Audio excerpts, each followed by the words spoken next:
Am I back? Am I back? Am I back? What the hell was that, man? Why did you, like, my OBS just disconnected? The Killer! That's a different game. I already did Anthology the Killer. Anyway, the fuck was that? Like, my internet didn't drop out or anything. OBS just kind of burped. And then as soon as I typed in a chat, it reconnected. So I don't know what the fuck that was. Anyway, fucking,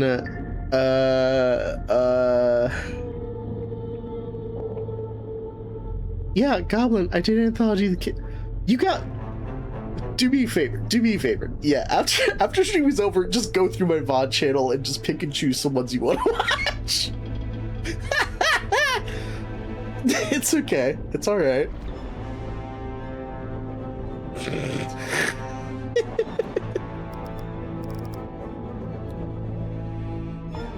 I'm busting your chops. It's okay.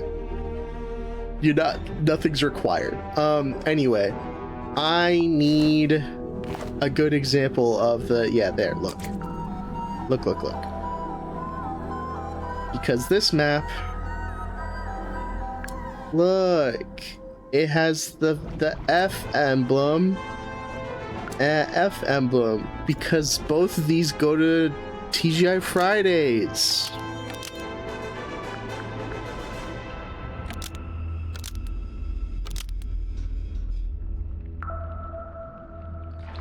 This F emblem is the same as this F emblem, suggesting the box is from Fellow Manor. That's what I get for diligently labeling my map, I see. Yay! Wait, so Mortuga called you up and asked you to get this box from Fellow Manor. What did he... No, he didn't mention the box. Oh. Then what? He did ask me to go to Fellow Manor, but what he wanted was information. Oh. Wait, why couldn't he go himself? An excellent question. Because then he would have to leave his badass submarine. On myself. So what kind of information did he ask you to get?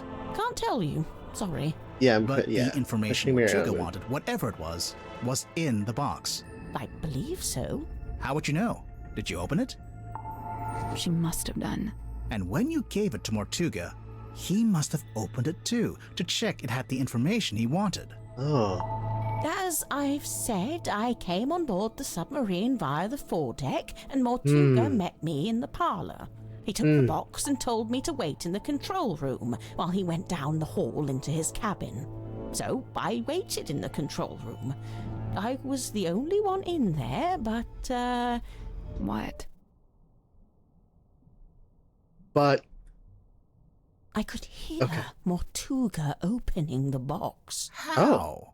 I've no idea. He was on the other side of the ship, but I There's could a hear him quite clearly. walkie-talkie! Oh, it was quite a thin sound, rather like it was coming through a telephone. I wonder... There's a walkie-talkie!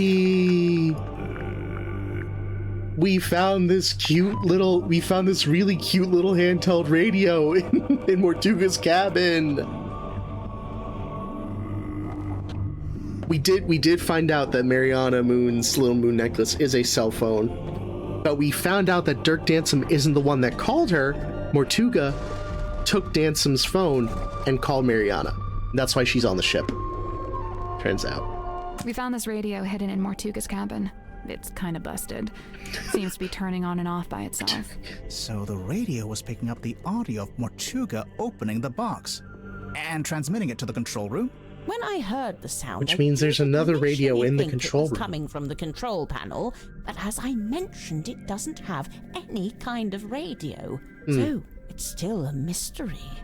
Did you record the sound on your little pipe dictaphone? Of course. You did? But we listened through all the tracks on the tape and didn't hear anything like that. Oh, really? Oh. I'm quite sure I made a recording of it. Hang on. What kind of sound are we even talking about? The sound of someone opening a box? Mariana, how would you even know what you were hearing? Oh, that's simple. It's because he was talking to someone while he opened it. What? Oh. Oh. I don't know. I could only hear Mortuga's voice. But he was definitely having a conversation. Was he talking to himself? I suppose it's possible. What was he saying? I don't really remember. But Ugh, thanks a lot. This has been frustrating from start to finish. My pleasure. Mariana Moon, you've only given me more questions. report to Cynthia. What? She'll be thrilled. Are you sure?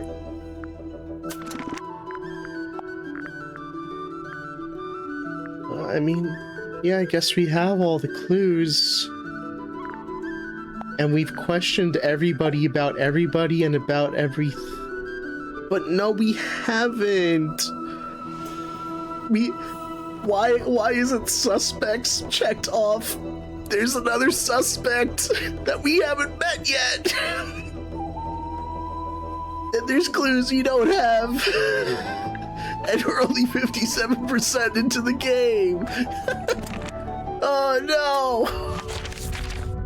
And there's a locked room outside of Mortuga's bedroom that we have.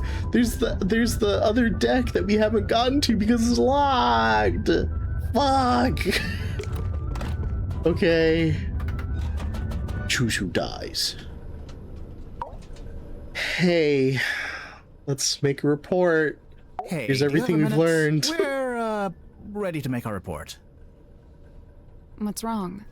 I appreciate your hard work, truly. However, I think it's time you left. What? We didn't even tell you what we found. People are starting to accuse each other. I don't like it. So you're giving up? You're not gonna see this through?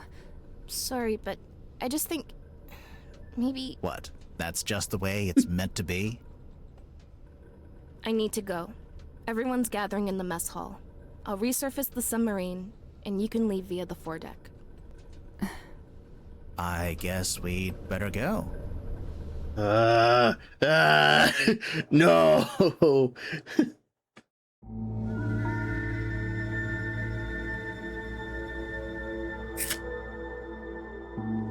Fuck. Mince the rowing boat. Wait, you don't think... Did Cynthia really think we'd use that boat? Or did she just forget to take the submarine back to town? I don't know. She seemed really off. We don't even get paid. I think She she's just hasn't getting paid scared. us. Scared of what? Exposing a murderer? Of the truth. Of facing the truth and all the consequences of it.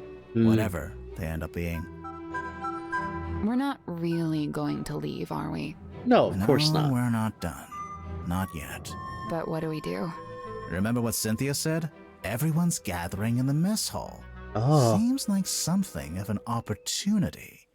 Ah. Not just that, but we're back on the surface too. We sure are. So what are we waiting for? Ah. Ah. Chapter 3. Chapter 2 was a lot shorter. Can I finally get to the other deck?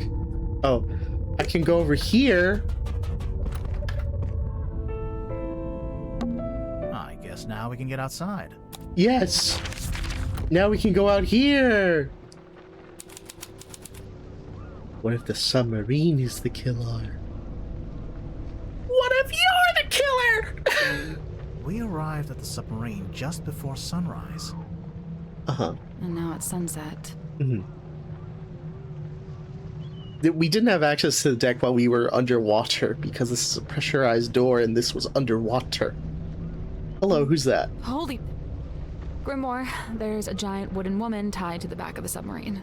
I Lol. was wondering if they kept this. I half expected to find it inside the submarine somewhere. But it's too big to fit in the storeroom, I guess. It's the figurehead. The figurehead. A new clue. An old wooden figurehead from a sailing ship. It was tied to the aft deck. With the stone top. See, okay, so this is from the Darling Selena, the old boat that he was on, that he had taken apart and stapled to this submarine. So now we have one more clue to ask everybody about. Yes. What do you think it is? It's the mast. It's been snapped in half, and it's leaning to one side. A bad storm, maybe? Maybe. What's with this? It's the mast. It's A been- bad... Okay, nothing there. What's with these? Are those... They can't be. Wouldn't they get washed away? It almost looks like they're burned into the wood. Big ass fingerprints? Permanent. The fuck? Huh? What's with this? The railing's been destroyed here. Yes. Something crushed it. Looks like it happened ages ago. Okay. And they never repaired it. Huh. Now it's been a while since I played Oberdin. But it looks like some kind of giant beast attacked this boat. Oh, Oar. the other oar. Or what? Or. It's the other or. Yes. From the rowing boat on the foredeck? What's it doing over here? Because Madame Tadpole fucking javelined it at someone who was standing here. Tadpole told us she threw it over here. And it got stuck in the wall. And hasn't moved since. Yep. Seems like it. Fucking javelined it. And this is where the wheel would be. This? I don't know what it's called, but I think that's where you attach the wheel. The ship's wheel? Yeah.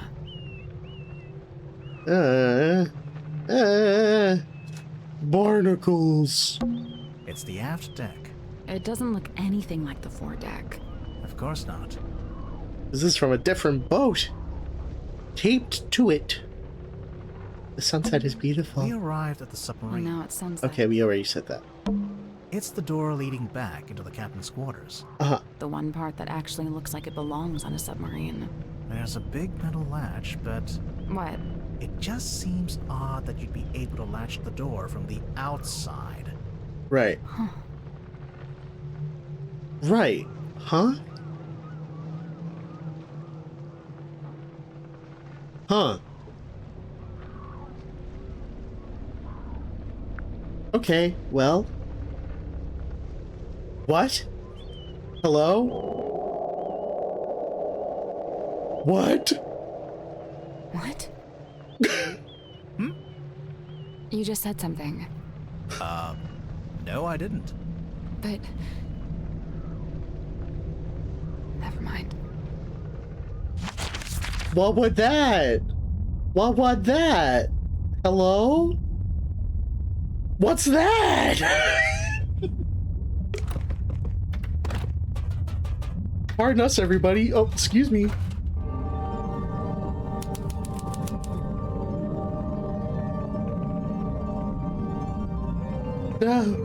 Waba. Hello? It's a real, actual treasure chest. Let's open it. Hold on. I'm just savoring the moment. And done. Oh, a puzzle. What?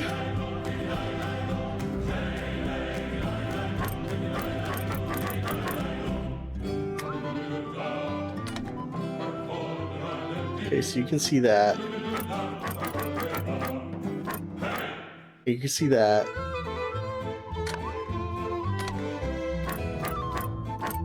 You can see that.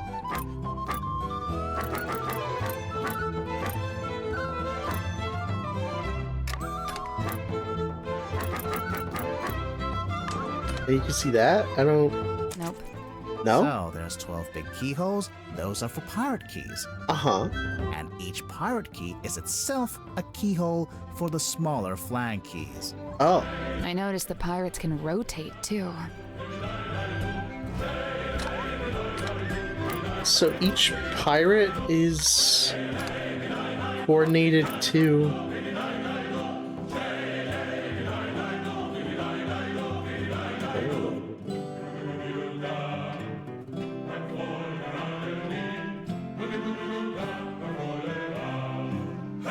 So what, each pirate is coordinated to one of these, and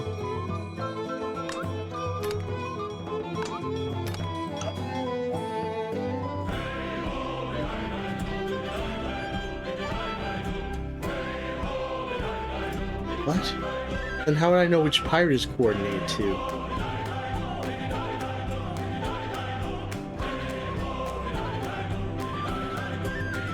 And what's with the black?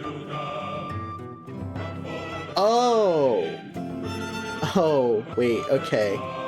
The black refers to how much visibility they have. So this one is looking through this hole at this. Yes. Okay. This one is half lidded and it's looking at this. This one has both eyes open and is looking at this. This one has one eye open and is looking at this. Yes?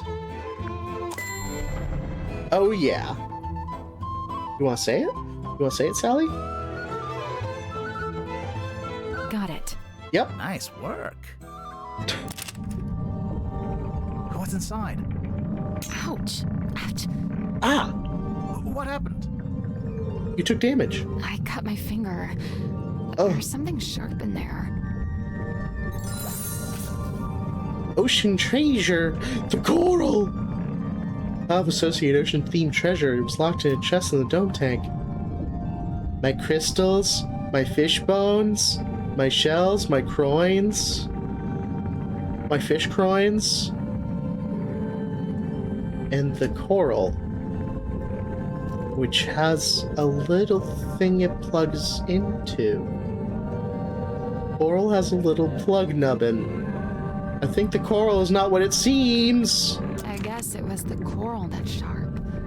It's weird. It's like a crystal. What's wrong with you? It's actually treasure. Coins, pearls, gems. Standard treasure. Yeah. You were hoping for something else? I assumed there'd be something weird, something confusing, something to turn the case on its head, you know? But it is. Because there's that piece of coral. Hello. And don't touch that door. It goes right out into the ocean. Okay. I doubt you could open it if you wanted to. Yeah. It's probably pressure locked while the room is drained of water. But if the room was full of water... Then yeah, you could use it to go outside. Bunch of sand and There's the shit. ocean floor. Not quite. It's a bunch of sand on the bottom of the dome. Looks like the ocean floor. That's the drain? There's a drain here.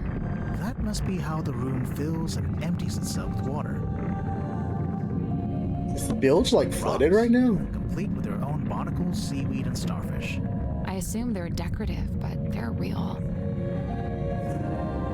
Okay. Ladder. It's the ladder.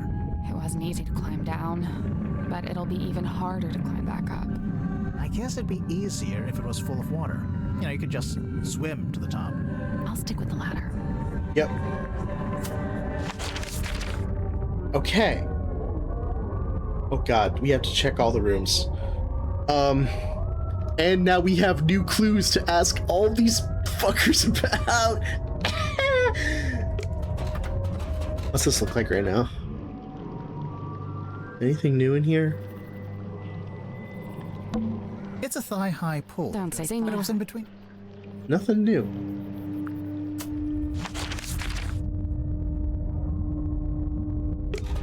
Is there something new in here?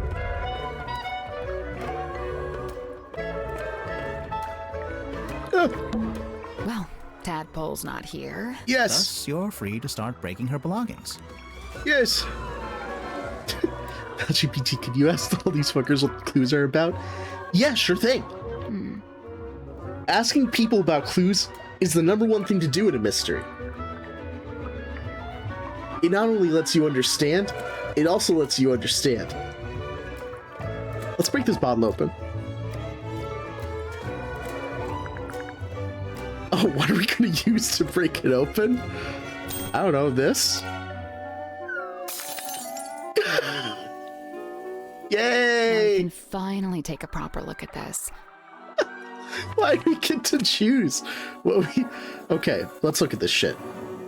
Curse in the Cauldron. Yep. Yep, it's what Werman wrote for the crime. Oh. Okay. It's a page of the contract. It is understood that Party A commissioned a Mr. Donovan Drummond to construct the Tortuga submarine by combining parts from 2 other vessels. Party A claimed to have paid for this transaction alone, and thus was the legal owner of the Tortuga submarine despite its name. However, one Cynthia Seafoam has now provided evidence to show how exactly Mr. Drummond was paid. It transpires that Mr. Drummond was paid with the deeds to the Stone Top Inn, which belonged solely to Party B at the time of the transaction. Well, that looked familiar. Yes. The secret 3rd page of the command contract. Yes. Secret 2nd page, technically. Yeah. So now we can read the full thing all the way through. This contract represents an agreement between 2 individuals in contention over the ownership and command of the Tortuga submarine. For their own safety and privacy, these 2 people shall only be referred to as Party A and Party B. Party A was considered the legal owner of the Tortuga submarine, and thus its rightful commander. Recent development has exposed that Party B is in fact the legal owner of the vessel. So, yeah, Tortuga bought the submarine with the deed to the inn. Oh fuck! Oh no, there's more. There's extra bonus clues. Yay! Ah shit. Oh god damn it. Airlock Grotto. What's in here now?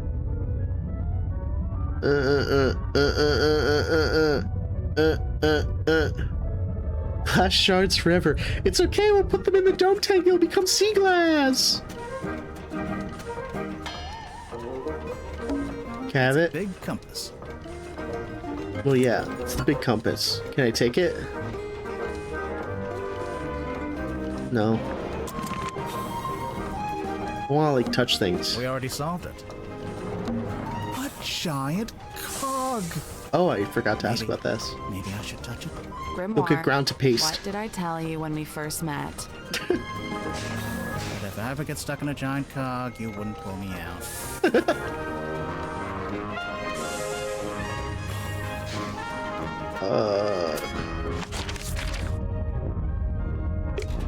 What about in here? Anything new to dig through in here? Oh, It's Thank you. Mariana's tent, and she's not here to stop us looking inside. So, is there anything in there? Yep, a mushroom puzzle box. A what? mushroom puzzle box. Oh boy, oh boy. Rotate the sun around the board, select the correct number combination.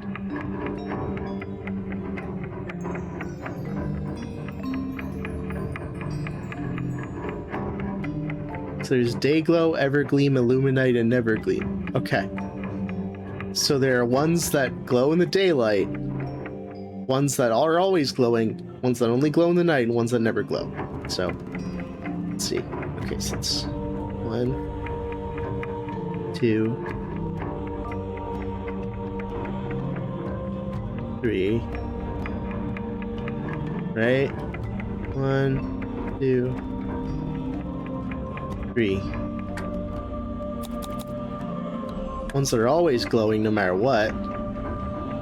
That's 1, 2.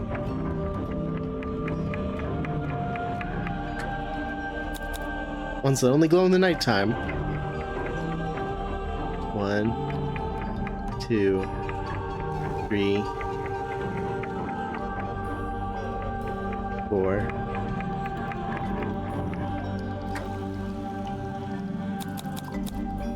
And ones that never glow at all. It's 1, 2, 3, 4, 5.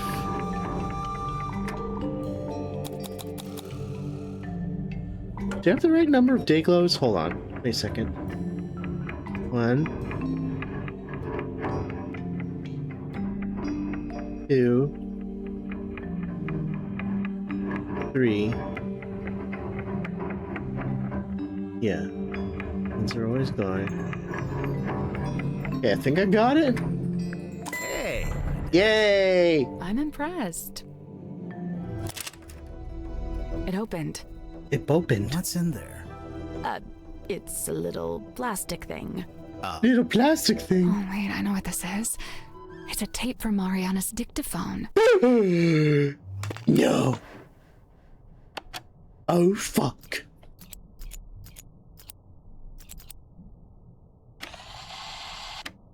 Nope. The stargazing girls. Nope. Hey, listen, why don't we just kill him? Sorry. Other tape. Pardon me.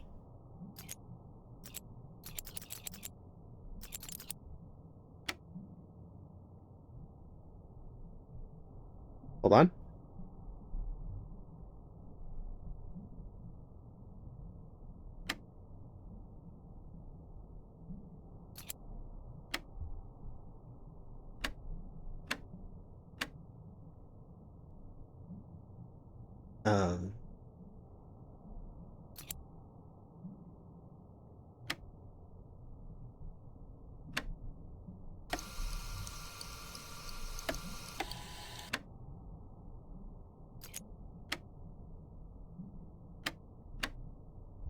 What?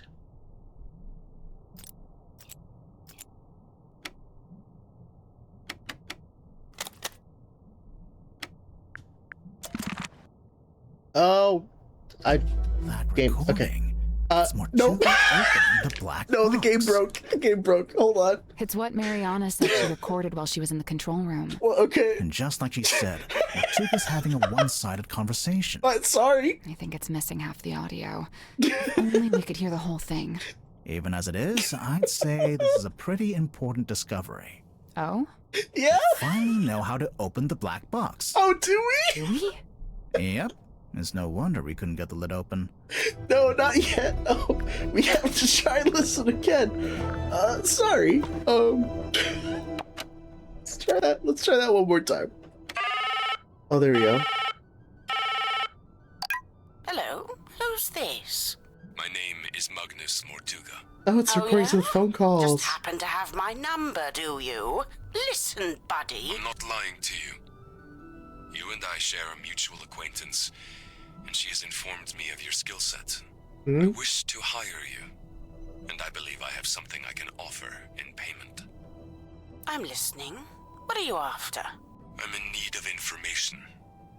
Information about a woman named Felicia Stonetop. Oh, information. I want information. Oh.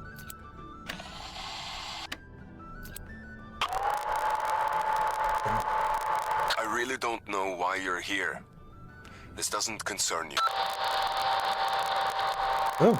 Even if it does, it is wholly unrelated to our unfortunate voyage. The radio keeps cutting out, yeah. It doesn't open that way, it slides out at the side. Oh. Let me do it. Okay. There's something inside. Wait, what's this?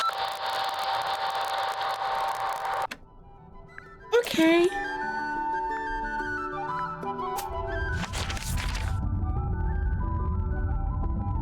Black box.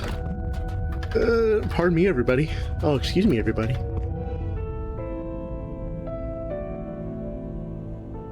Oh, right, Maybe box. there is a way to open it. Let's open it.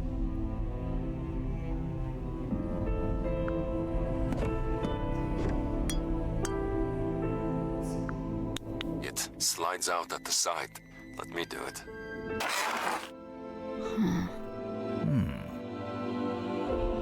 Pull! Oh. The box that was actually really easy to open. We just never considered fucking pulling the... Oh my god. Oh, there's all sorts of shit in here. It's an envelope. Sealed with a dusk. Black-edged mourning envelope.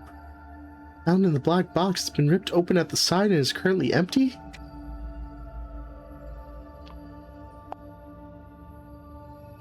From Governor Faustus Fellow and Selena Stonetop.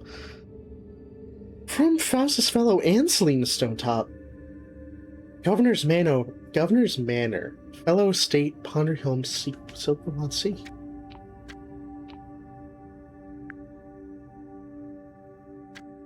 From Governor Faustus Fellow, or addressed to, it's addressed to Governor Faustus Fellow and Selena Stone. Why is it addressed to both of them? Why is it sealed with Mayor's seal? Empty. Those black edges. Yeah, it's a mourning envelope. It's used to send news of someone's death. Never heard of that. That's crazy. The It's a bottom. scroll. It's the bottom of the map. Yes. Look, the bell in the cauldron. And the coral attaches to the mermaid mask. And it's signed with stone top. Okay. I know you wanted the coordinates, but I don't know them, so this is all you get. If you don't know how to make use of it, that's your problem, not mine. You put it all back where we found it, with the exception of the key, which, as you're well aware, has been safely around my neck ever since. Remember, it destroyed my father within a few short years. He's a man of sturdy constitution too, or he had been, before we found it, before she spoke to us. A wise man would simply put the entire thing out of his mind. So does this thing leech you? Is that how it works? It leeches you? You want to say it? You want to say it, man? Yeah, I know. Should we put it back together? All in good time. Okay. And reel. It's a film reel. Let's put it in the projector! Let's see what this is. The rain is incessant, but it's oddly localized, like a local biome. Fluid. What I believe to be amniotic fluid is being diluted. I'm curious to see what happens. We believe it was born here long ago. How long, I cannot say. We found traces of its pilgrimage to the south. It's barren for some miles until, of course, you near the coast. Follow the line and you'd come to a small settlement known as Silkworm. It may be endangered, or it may hold a position of insight. I'm not sure. I'd like to suggest one of you travel there and find out. Faustus, I thought perhaps this might interest you in particular. Ask for a man named Solomon Stonetop. Okay. Wow. You know, maybe we should go back to the mess hall. I thought we were avoiding it. Everyone's in there right now. Yeah, well, that's exactly why it might be useful. No. There's other shit on this checklist. I gotta check the other rooms.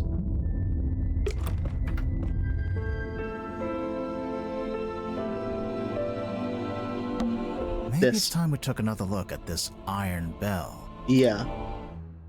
So, we've been calling it a bell this whole time. It's not a bell. It's not a bell at all. It's not a bell at all. It's a mechanism that connects to another clue. Yes. It connects to the iron bell connects to the iron bell. No, connects to the cauldron. Look at that.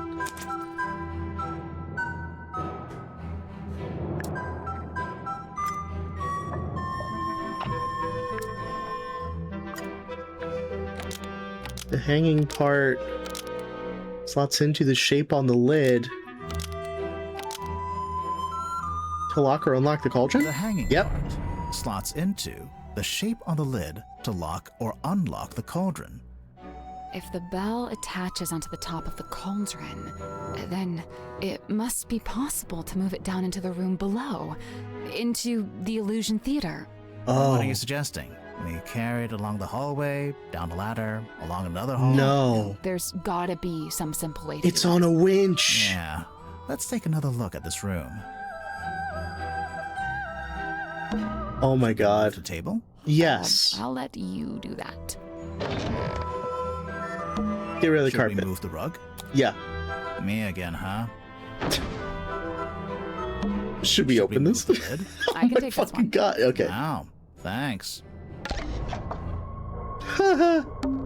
It's open.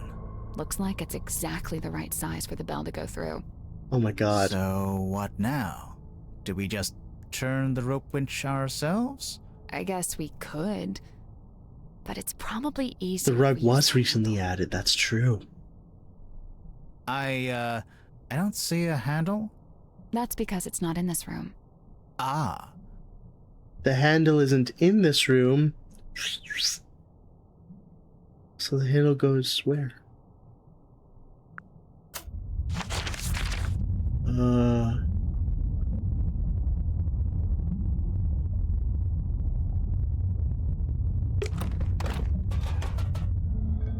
don't know. Oh, more to look at. More and more.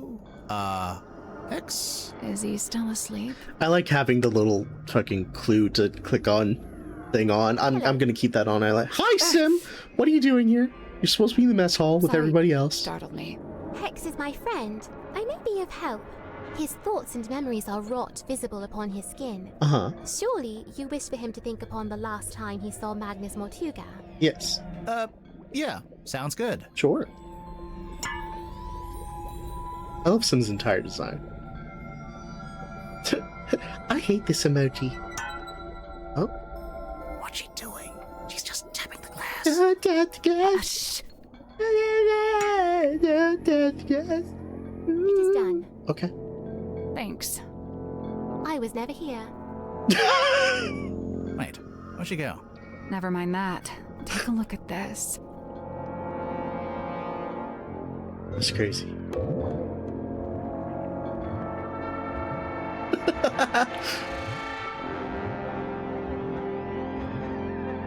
Oh. Oh.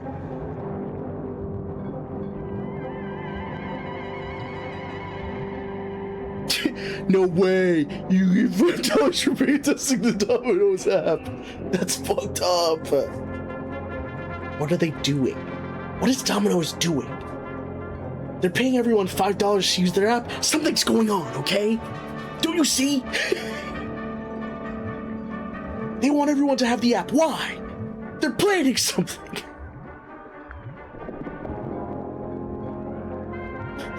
It's on all over. Yeah, baby.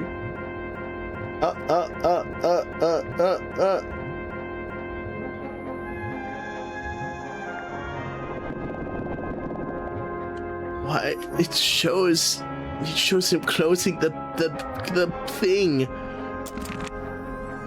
What the fuck? Let's take another look at this bookshelf. Let's look at the bookshelf. Love the Kings was $5 from Domino's. Exactly. What? Why don't you reach in? What? Maybe there's a switch or something on the other side? Why don't you? Because I absolutely do not want to. Ugh. Here goes. And your arm gets chopped off.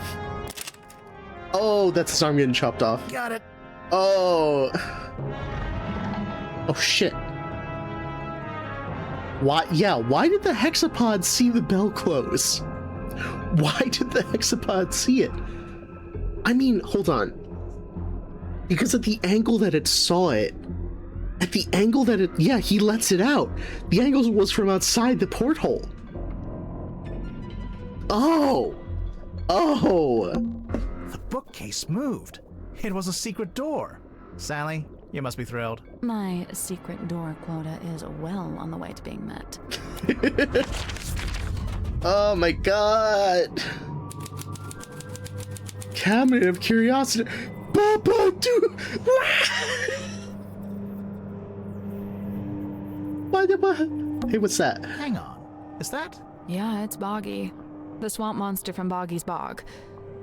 Don't panic, it's just a wax model. I'd probably understand that if I played the previous Detective Grimoire games. I've only played Tangle Tower. This guy. I've only played Tangle Tower. Sorry. Sorry to the devs. Oddities. Oddities. Knickknacks. Knickknacks. Doodads. Assorted anomalous artifacts. AAA. Nice. This? I don't know what this is. That's a thing. I can't seem to look away. Sally.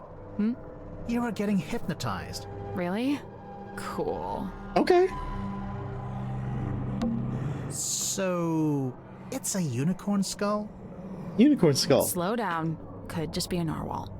With horse teeth? A narwhal's horn is on the end of its nose. Narwhal swimming in the ocean. Unicorn it is. Piece of coral. Oddities. Sword.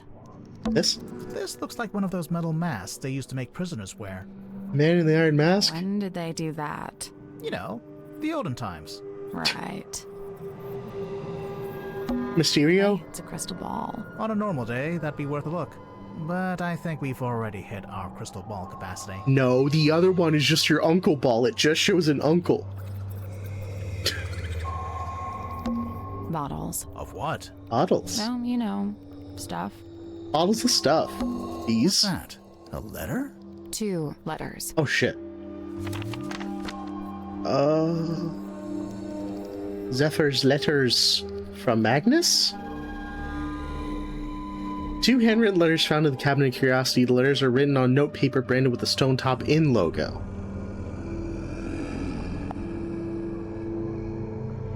Dear Zacharias, how's your research going? Have you made any new discoveries about dreams?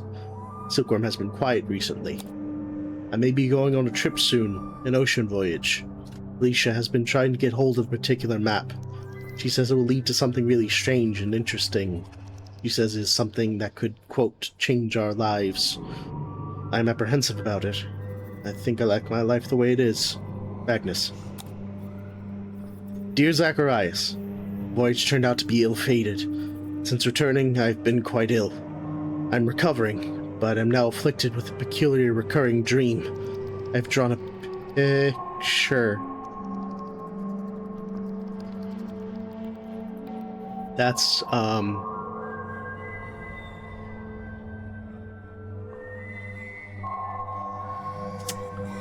the nightmare. I'm glad I played Tangle Tower, at least. Alicia sold the ship and left town. I believe she took the opportunity to do these things while I was bedbound so that I could not argue with her. I cannot falter this strategy, for I would have demanded answers from her had I been able. In pursuit of the answers I seek, I've entered into... I just remembered that this game starts with a quote from someone from Tangle Tower.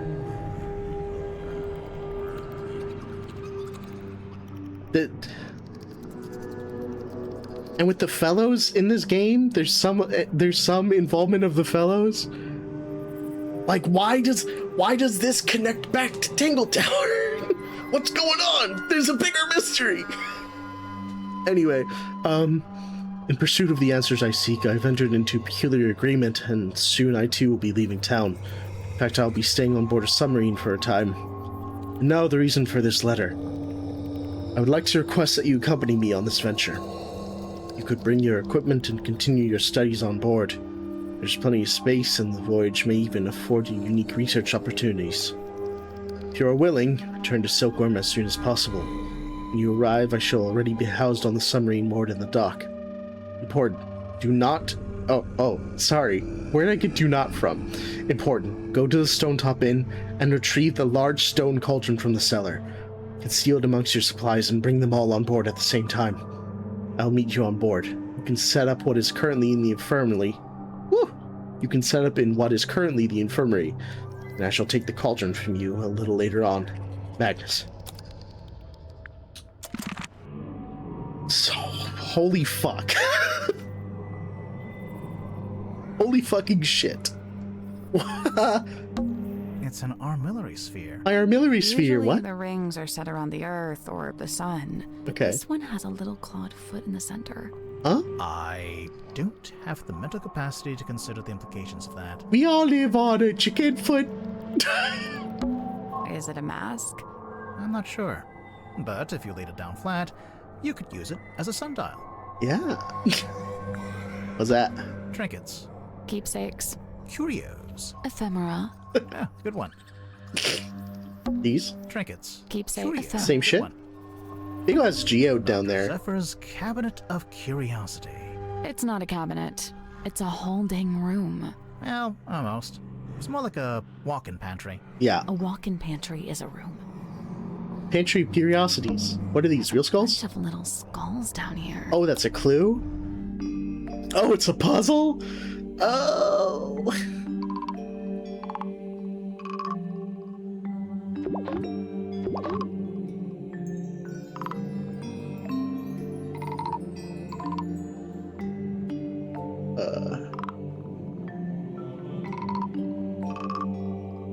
Is there one that isn't shaking?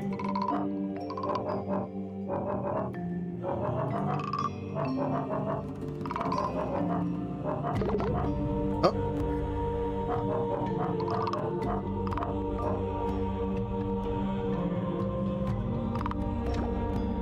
Oh. Oh.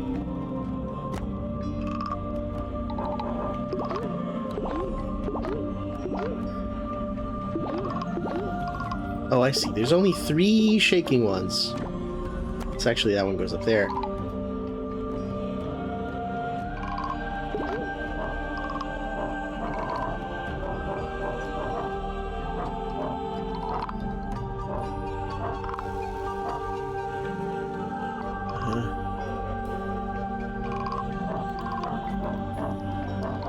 Oh, there's gotta be... Okay. Here's 4 things with eyes. Since eyes, these are all shaking. These are all red.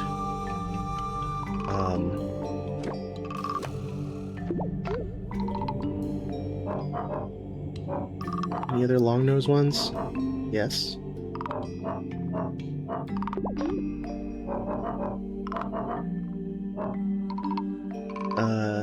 Long nose, shaking. Long nose with the moon.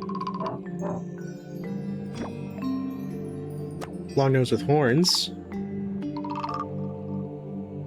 These all have jaws. Jaws with red, jaws with horns. Jaws with moon. These all got moons. These all got horns, these all got red. Long nose, horns, moon, shaking, red, these all. That doesn't have eyes. Oh wait, yes it does. That's the one. Got it. Good job. Oh yeah. Now what? Oh fuck. This thing could have stuck me. I don't want it. Dr. Zephyr's It's not a walk-in pantry, is it? The mermaid's tongue. A strange leather mask known as the mermaid's tongue is found in the Cabinet of Curiosity. What the fuck? What the fuck? The fuck? There's a hole in the top for the fucking coral to go in. Shit. What the fuck? This looks like one of those metal masks they used to be. Right. Sorry, yeah, okay. Okay, cool.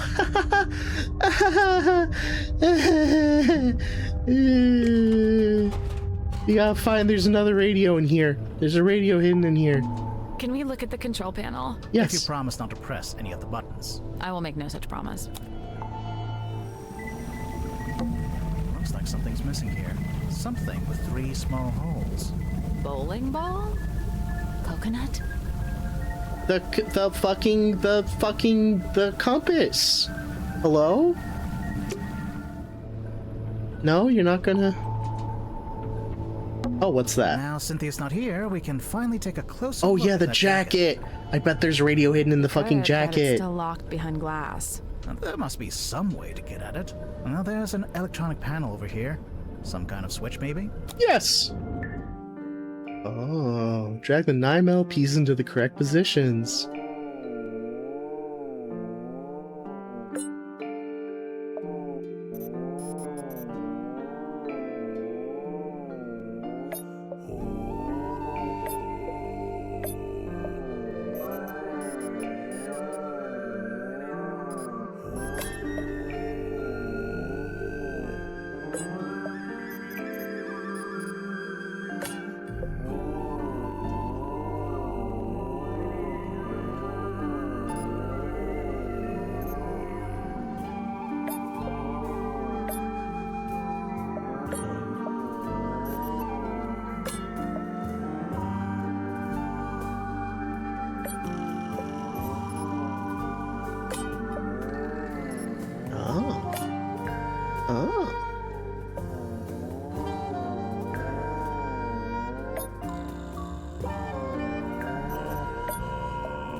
Yes.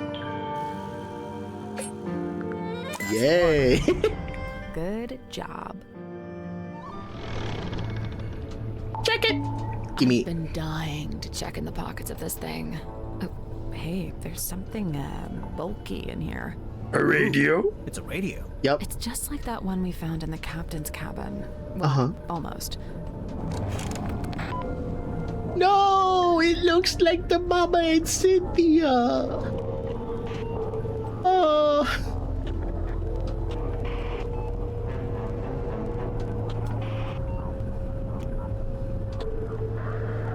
Oh. Is that everything? Nearly. There's one more room we need to revisit. Okay.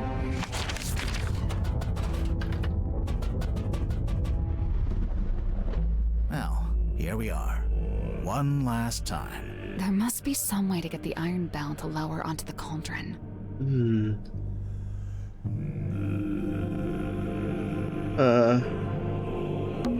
There must be a way. I think we should probably shut the cauldron first. Yeah, okay, shut the cauldron then. We'd better shut it. Wait, should I ask everyone about the clues first? I think I should ask everybody about the clues first. Hey, everyone. Everyone's in here. I don't think they spotted us. Let's stay back here. Maybe we can listen to their each talk. Eavesdropping? I never used that word, but yeah.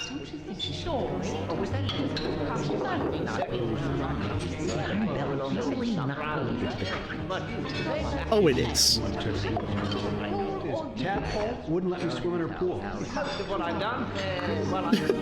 Uh-huh. I see. But how it's still in the pocket of Mom's jacket. That's crazy. I was talking to Hess. I see.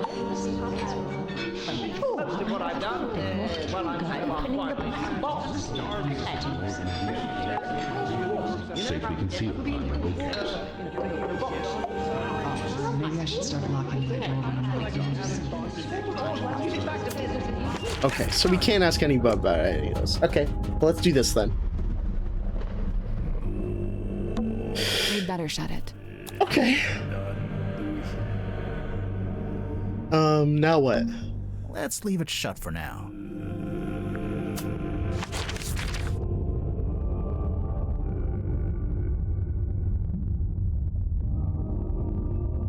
And what? Is there a lever?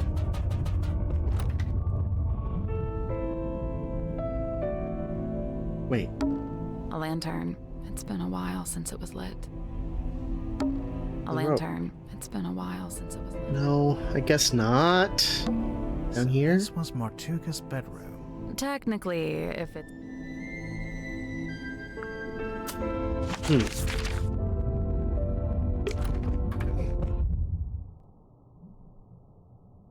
How do we let the bell down? So, what now? Do we just turn the rope winch ourselves?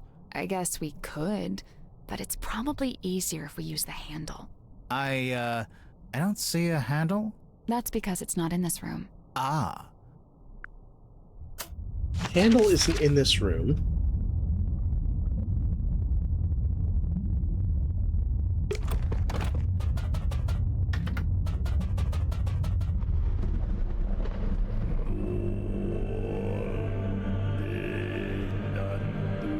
I don't...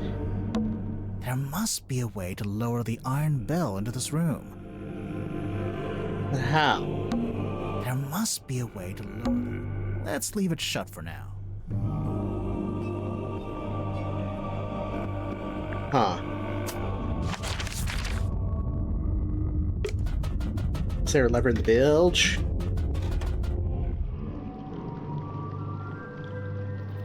No. Secret lever in Sim's room?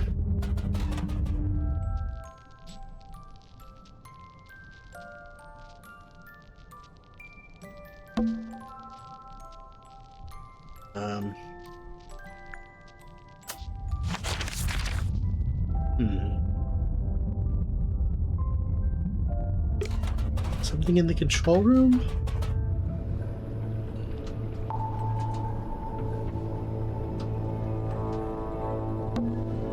at the control panel? If you No. Why can't I put the compass on that fucking thing? The compass goes on there.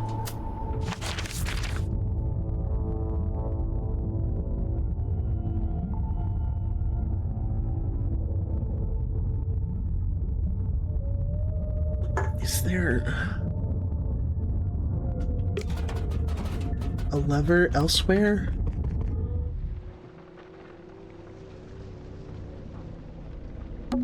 It's the aft deck. It doesn't. Of course not.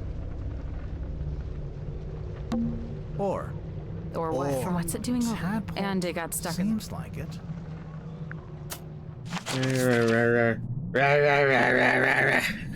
What am I supposed to... What do I do?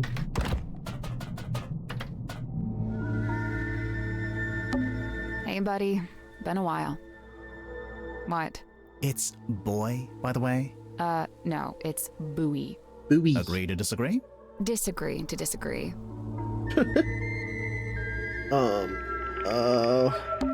This makes a little more sense now. Yeah. But who painted the big Mortuga name on there? You don't think Mortuga would have done it himself? I don't think so. Then I guess it was the guy who rebuilt the submarine. Drummond, I think his name was? Drummond. The shipyard guy. We've got work to do.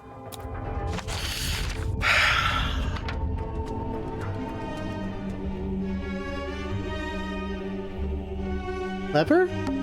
This is the lever you pulled? Yeah, No. so I don't want it to go dark again. Nothing new there. Why this pink? I guess this is what lights up the I room. wonder what they burned. Maybe there's an item to use. It would prompt us to use an item, right? There must be a way to lower the iron bell into this room.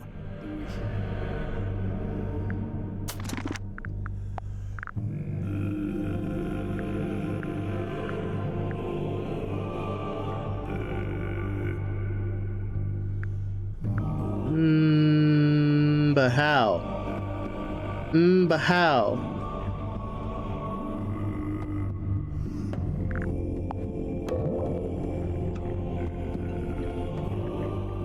Who's in this room when the bell is lowered? So it's gotta be something in this room. But what? But what? But how? There must be a way to lower the iron. There must be a way to lower the iron. That poster. It's taped to a pipe on the wall. Yeah. The pipe looks a little loose. Do you think it's supposed to move? It wasn't. That's right. Symmetry didn't tape up the poster upside down. It ended up upside down. Oh my god. Oh my fucking god. What do you know? It fits perfectly. Hooray! So when the iron bell is placed over the cauldron, it can be used to lock or unlock the lid. It could, if we can work out how to activate it.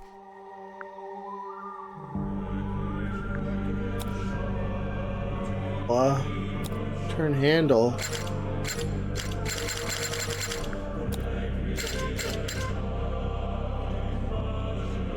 Maybe if my arms were a little longer.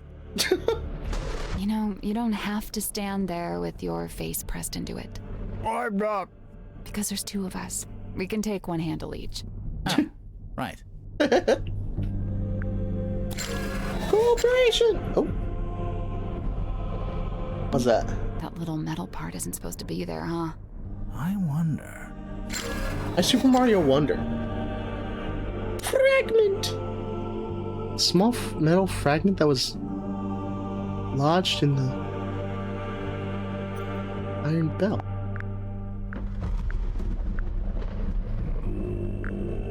On the figurehead,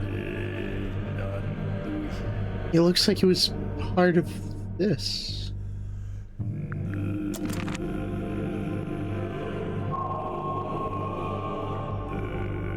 The Unveiling of the Illusion Theater, Chapter 5.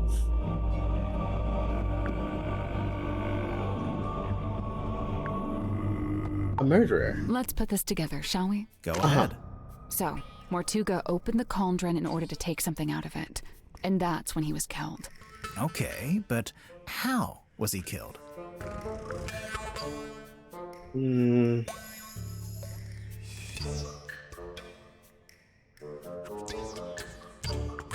Iron Bell? We know that the cauldron lid is unlocked by that screwdriver kind of thing on the Iron Bell. So, if Mortuga wanted to unlock the cauldron, he'd first have to lower the bell into this room, like we just did. You know, we've actually got evidence for this. First-hand evidence, no less. Yes. We got evidence from our little hex friend. What's with this music? Hex had a memory of seeing Mortuga through the window of the Illusion Theater. Oh yeah, look at that. The dark shape that lowers down in front of Mortuga. That's the Iron Bell. Must be. But then to actually unlock the cauldron, you have to turn the handles on both sides of the bell. Yeah, well, we just did that too. It was easy. I mean, sure, if you've got two people taking one handle each, but how did Mortuga do it? He's big.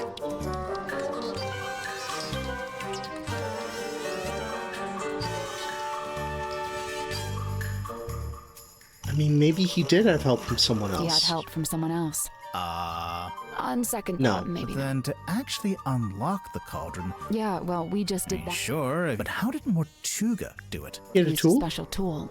Wait, really? You know what? Let's try that again. Then to actually... Yeah, well, we just did that. Sure, but how did Mortuga do it? He's just big. He's just bigger. You think? I'm pretty sure, yeah. There's even a record of him trying to do this once before. Oh, right. What kind of record? Felicia Stonetop's diary. From their time on the Dearest Selena. Right. Magnus put his arms around it to turn the things. He can just about reach, but I told him not to do it like that. Might not be safe, since we don't know exactly what'll happen. So I said we could do it together, one each. So Mortuga could do it by himself, but only just. Right, only just. In order to reach both sides, he had to place his body directly up against the bell. Wait. Just like you were trying to do before I told you not to. And that's what got him killed?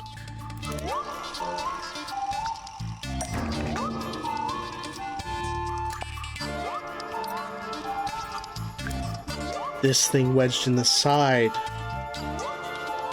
It sliced his neck open when he unlocked the fucking thing.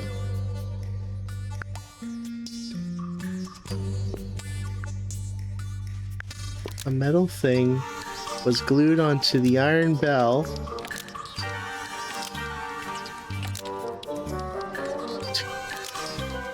to kill Mortuga when it rotated around? A metal thing was glued onto the iron bell to kill Mortuga when it rotated around. Almost. Maybe just change one thing. Oh, okay.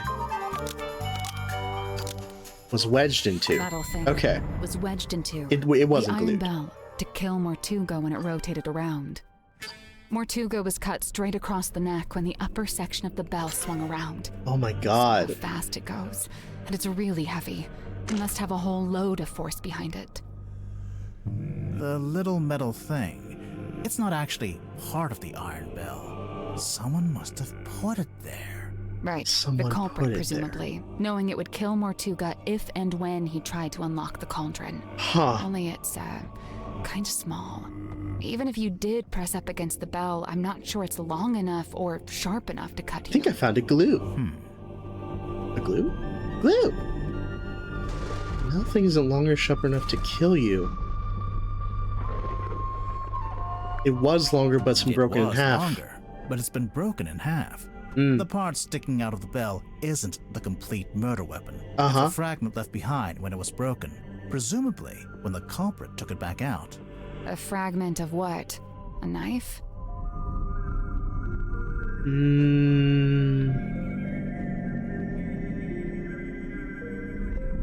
Something taken out of the black box. Something taken out of the black box. What was taken out of the black box?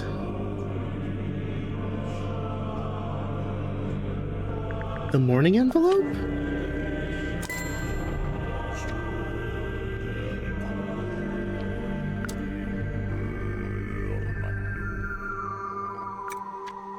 Oh, look at that! I didn't even fucking notice this thing. A shadow of a fucking thing. The envelope's empty now, but there's an imprint of what was in there when Mortuga first opened the box. A very knife-shaped thing in there. Clear. You can see exactly what shape it is. Okay, but what... Scissors-shaped thing. And why was it in that envelope? Pair of scissors. A pair of scissors. Sure about that? No? Not really. The envelope's empty now. It's pretty clear. Okay, but what is it? A necklace. A necklace. The figurehead has the same fucking thing. We'll get to this later. Fuck off! A painting of some... Oh, okay. A painting of some... Yeah, okay. Look, she has it right there. It once belonged to Felicia Stonetop. She's wearing it in the painting. I'm pretty sure she is, anyway. I don't know. It doesn't show the necklace very clearly. It's half hidden. Okay, now... Yep, there we go. Here it is, as worn by Selena Stonetop, Felicia's mother, who presumably passed it down to her daughter. I'm assuming that's why it was eventually sent back to Silkworm, back to its original owner after Felicia died. So, the mourning envelope was sent to Fellow Manor, and then Selena, or Governor Fellow, or whoever, they put it in the black box. And then eventually Mariana comes along, finds the box, brings it onto the submarine, and hands it to Magnus Mortuga. Who then opens it while he's in the captain's cabin with the culprit. Evidence of opening the black box. Oh, yeah. The fucking...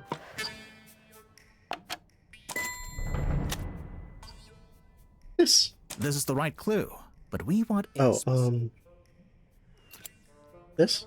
This is the correct clue, but we need to choose... This? This is the correct clue, but we need to choose the right...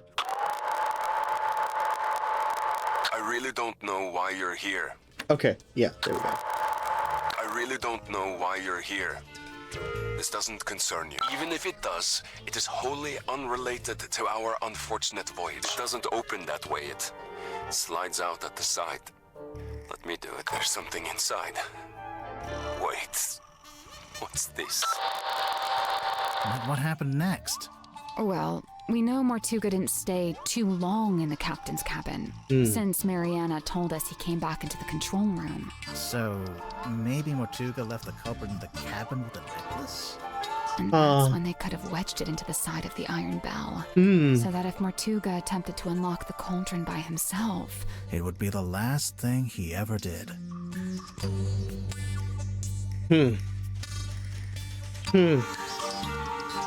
But then who the fuck was that? Who was that on the fucking thing? And a thief. There's something I don't understand. What? Mortuga opened the cauldron in order to take something out, and that's when he was killed. Right. So why was the cauldron Also, the empty? bell was reeled back up by the time everyone else got here. Culprit stole contents of the cauldron? Stole the contents of the cauldron. That's the only way to explain it. But how did they get to it? How did they get to the cauldron? You mean because the room was locked? Well, not technically locked, but Mortuga turned the wheel to shut the bulkhead door from the inside, and he shut it tight, probably as tight as he could, and by all accounts he was pretty strong. Culprit didn't need to use the bulkhead door. To use that door. The culprit was... They came in via the captain's cabin. You know, through the hole in the floor. Yeah. Surely Mortuga would have made sure nobody could get into the captain's cabin. How? How did Mortuga stop the... Oh, right, because of the key. He had a key? He would have locked it. You think? Definitely. Since he'd have rearranged it like we just did, moving the desk and the rug to reveal the hole. He wouldn't want anyone wandering in and seeing that. So the culprit would have needed the eyeball key. But how? I doubt Mortuga left it lying around. He probably took it with him. Yeah. But it was found lying around. He did take the key into the illusion theater. But then he died in a locked room. So how did someone else get hold of it?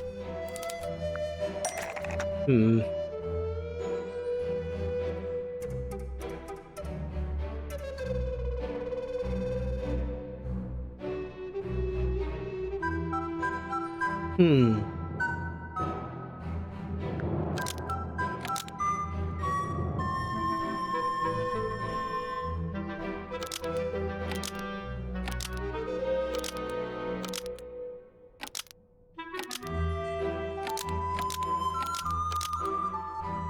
eyeball key fell through the vent under the cauldron and landed in the bilge? The eyeball key fell through the vent and landed in the bilge. Into the bilge. Remember how it smelled kind of weird? That's the bilge water smell. So the eyeball key just happened to roll across the floor and into the vent? No, it didn't happen by accident. Because the ship... The culprit tilted the submarine. Tilted the submarine.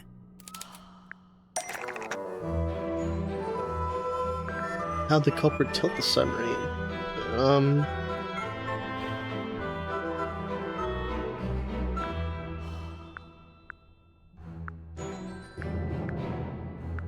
The wheel? Which part was used to tilt the submarine? Valve wheel? Making the submarine surface tilts the front end up and the back end down. They moved the whole submarine just for that? Yep. Did we have any evidence for that? Aside from most of the suspects mentioning it in their statements. Oh yeah. Anything else? A clue found at the crime scene. Found at the crime scene. The blood splatter.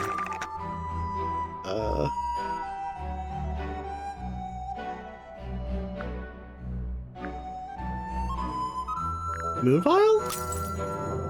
The moon vial. How is that evidence of the submarine tilting? It makes sense if you know where it came from. Oh. Yeah. We found a part of it that got left behind. Oh, because the lid was up in the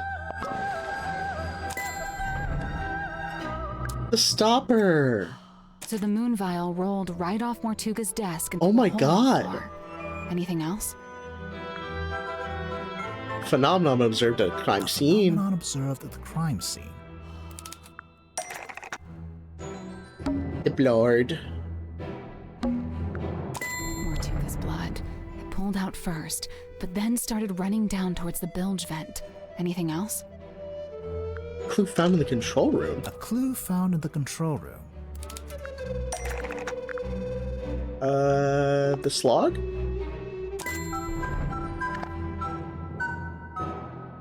A log card from the day of the murder. It shows the depth of the submarine.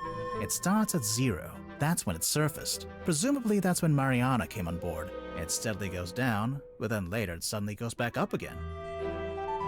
Once the culprit had the key, they could let themselves into the captain's cabin, which, as we know, gave them access to the crime scene from above.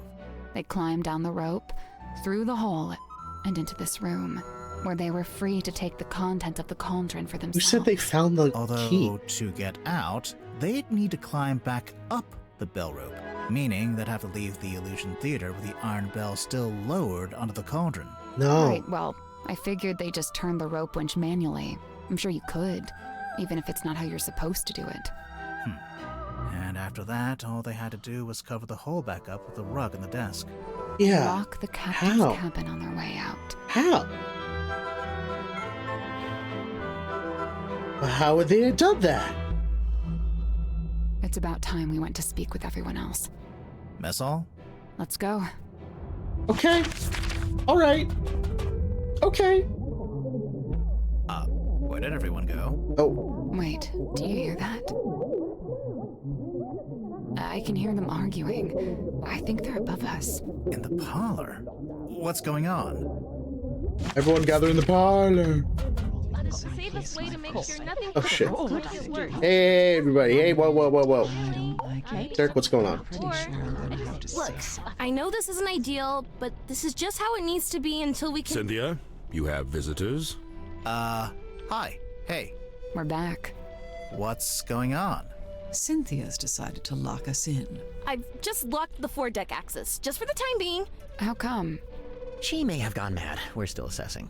She's worried the culprit will attempt to escape as soon as they're named. Oh, we're naming the culprit? Lovely. Been looking forward to this. We're still doing that? I thought Cynthia fired the detective dudes. She didn't fire us. On the contrary, we've been pretty busy. Oh? Doing what? What else? Solving the mystery. Cynthia. The murder of Magnus Mortuga. That's all this shit.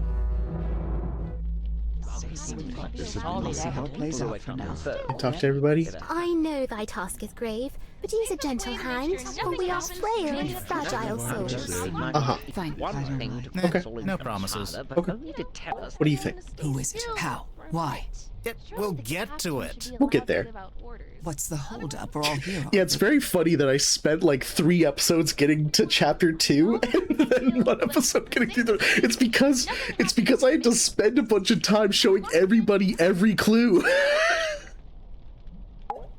You have been inside my cabinet of curiosity. How did you know? The guilt is written on your face. You refuse to meet my eye. Sorry, everyone. I know this isn't ideal, but it's the safest way to Oh make man, sure I nothing thought you guys were like gone. Gongon's from Monkey Ball. It's only been an hour. I'm not sure Dirk's developed object permanence yet. Hey, I don't know what that means, but I'm gonna assume you're being rude. want everyone to stay still. Asshole. You know, we really do have the perfect setting for this. In terms of literary tradition, I mean. Yeah, it's the parlor. It's textbook. Not locked in. Not really. Not anymore. Worman, you're fucking kicking yourself that you can't use any of this shit. You say you've solved It has been an hour. How'd they know? All wrapped up with a bow. It almost 2. Impressive. What now? Dramatically point at the culprit? Haha, it's you, etc. What if it's you, bro? That's not normally our standard protocol, no? Maybe it should be. Sounds fun. You're not locked in. Not really. Not any more than you were before. You want to say it, Mariana? You want to say your line? Allowed to give out orders. Otherwise, what's Mariana? the point? I can't say I like being locked inside the submarine. Do you feel like you might want to try to escape? But it's the safest way to make No sure more nothing than happens usual. to make it work. You couldn't escape even if the foredeck hatch was open. We're floating in the middle of the ocean. Ah, but what if I've chartered a rescue helicopter? Have you? No, but what if? What if? Surely the I've got everything under control. That's exactly what people say when they don't have everything under control. You're just a kid. So what are we looking at? Do you have the murder weapon? No. Kinda? Right. Kinda. Cynthia, maybe you should have fired them. No, look. Listen to me.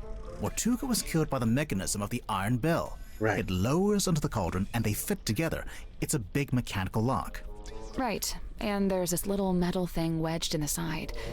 It's not part of the iron bell itself, I fell asleep. That shit was boring. I just woke up. Closing the bulkhead door. So, the murder weapon... It's a necklace? Felicia Stonetop's necklace. And it's still missing? Right. Apart from a small fragment that snapped off and was left in the iron bell. And Mortuga was killed because he tried to take something out of the cauldron? Take what out of the cauldron? It can only really be one thing. The one thing that all of this has been about. What was Mortuga keeping in the cauldron? The mermaid's tongue! The mermaid's tongue.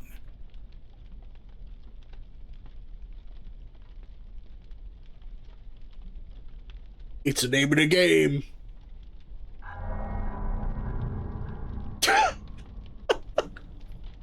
Does everyone have more to say about it? I don't know. I got a feeling something bad is about to go down. That's true. I thought I knew all about Mortuga, but this mask thing? I don't know. I feel like maybe I missed the memo. To think, Mortuga had such a thing hidden in the submarine this whole time.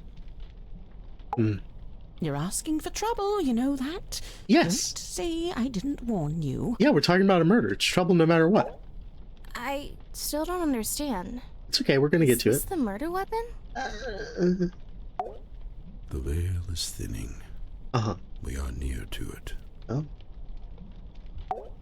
The mermaid's tongue? It's the mask that was stolen from my room. Stolen from your room? She's nearby, waiting for one of us to act. Huh? Who? The mermaid's what? It's a kind of ancient artifact. Mortuga found it on a sea voyage years ago. Right. The same voyage captured on this film reel and depicted in this bottle. Captain Felicia Stonetop and her helmsman, Magnus Mortuga. They went off into the ocean on a ship named the Dearest Selena. And came back with a mermaid's tongue. And that's what Mortuga kept in the cauldron? But it was empty. It's been empty since we discovered the murder. Quite right. If this mermaid's tongue came out of the cauldron, where's it been this whole time? Well, we found it in Dr. Zephyr's cabinet of curiosity. Did you? Fascinating. Oh, wow. What is it? What does it do? What do you do? There's information about it right in here. Hold on. Yep.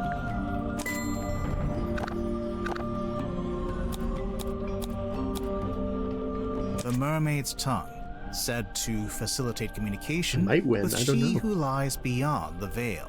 Oh. Requires a special key to operate. Huh. A key? What kind of key? Wait. A coral-shaped key. Communication? What does that actually mean? It's a translator. When worn over one's head, the mermaid's tongue allows you to commune with the mermaid. Thus the name tongue, referring not to an appendage, but to the language spoken by the mermaid. How nice. Anyone gonna tell me who the mermaid is, or...? An image of the mermaid. There are two I can think of.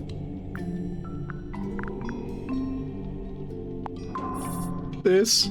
So there's a painting, painted by Selena Stonetop, we think. And a photograph taken with the submarine's underwater imaging system. And, why would you need a translator to talk to her? She's not local, or what? She speaks a language none of us could understand. It is said that attempting to commune with her without harnessing the mermaid's tongue would drive one mad. But how does it work? Nobody knows. Nice. Convenient. Wonderful. Powerful and priceless artifact. Oh, it's powerful, all right. Look what it's doing to all of you. I don't know, guys. I'm not sure if I'm buying into this thing. Kind of just looks like some grody old leather mask. Because it's not complete. Because it's not complete. How do you know? So this image here, it's a photograph There's of a a little fucking drone. thing sticking up. A cropped photograph, too. The good news is, we've got the real thing.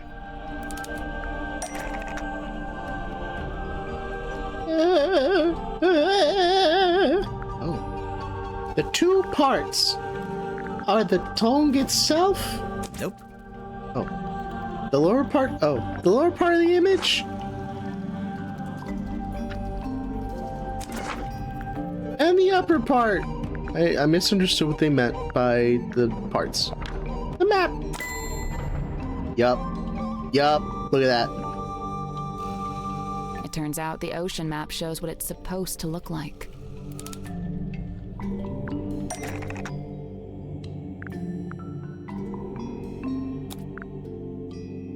The eyes.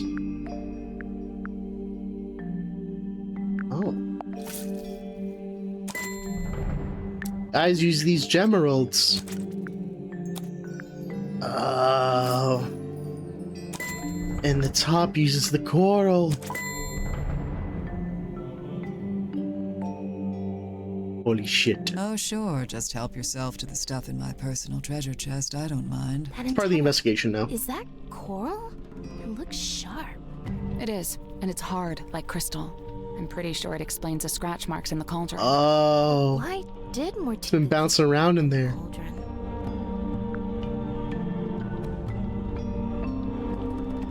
Because he wanted to keep it hidden from everyone? Because he wanted to keep it hidden from everyone. The mermaid's tongue being on board was a secret Mortuga was keeping. The cauldron was covered by the sailcloth and locked in the storeroom, and Mortuga wanted to keep it that way. It's true. When he saw my poster, he told me we had to keep the cauldron covered up. Why the cauldron, though? Wouldn't it have been less conspicuous if he just kept it in a wooden crate or something? Keeping the mermaid's tongue in the cauldron wasn't something Mortuga came up with himself. Even before he ever found it, it's just where it's always been kept.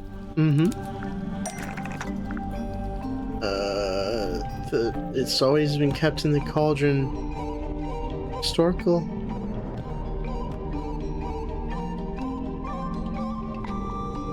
Well, I mean, you can also see that on the screen. Yeah, look at that. Look. Yep, shaped thing shows the mermaid's tongue in the cauldron. See? In the cauldron, beneath the iron bell, beneath the wooden buoy. But that was a long time ago. How do you know the mermaid's tongue was still in the cauldron at the time of the murder? Well, Tadpole told us about someone she saw on the aft deck shortly after the murder. She described it as a demon, with a single horn and glowing eyes. The culprit wearing the mermaid's tongue. Right.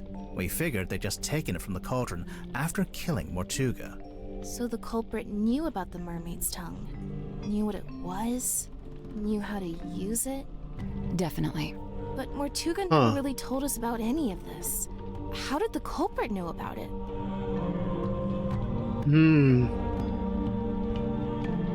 Because they were the third person on the voyage. They were the third person on the Dearest Selena voyage. The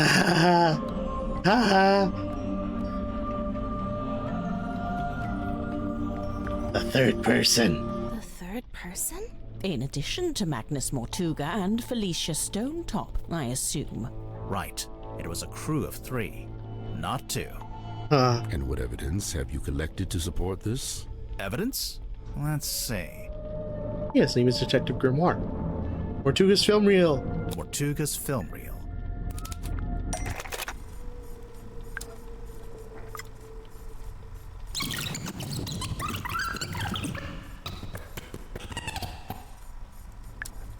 The opening of the door reveals there's someone other than Mortuga and Felicia on board the ship. Oh yeah, look at that.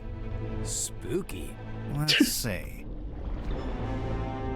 The audio recording of Mortuga opening the black box. Recording of Mortuga opening the black box. What recording is this? I really don't know why you're here. This doesn't concern you. Even if it does, it is wholly unrelated to our unfortunate voyage.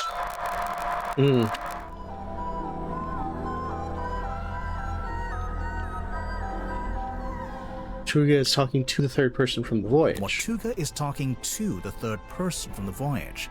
Is he? I only hear the one voice. The radio. Where's the radio? Where's the radios? Handheld radios. Before it reached Mariana's pipe, the audio was transmitted from the cabin to the control room by these radios.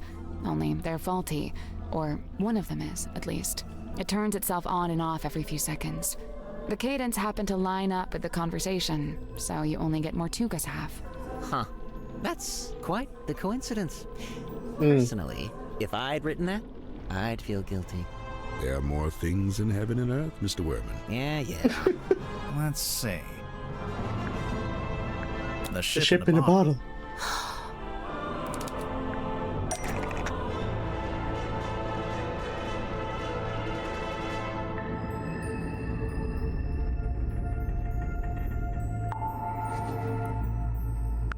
A model of someone else.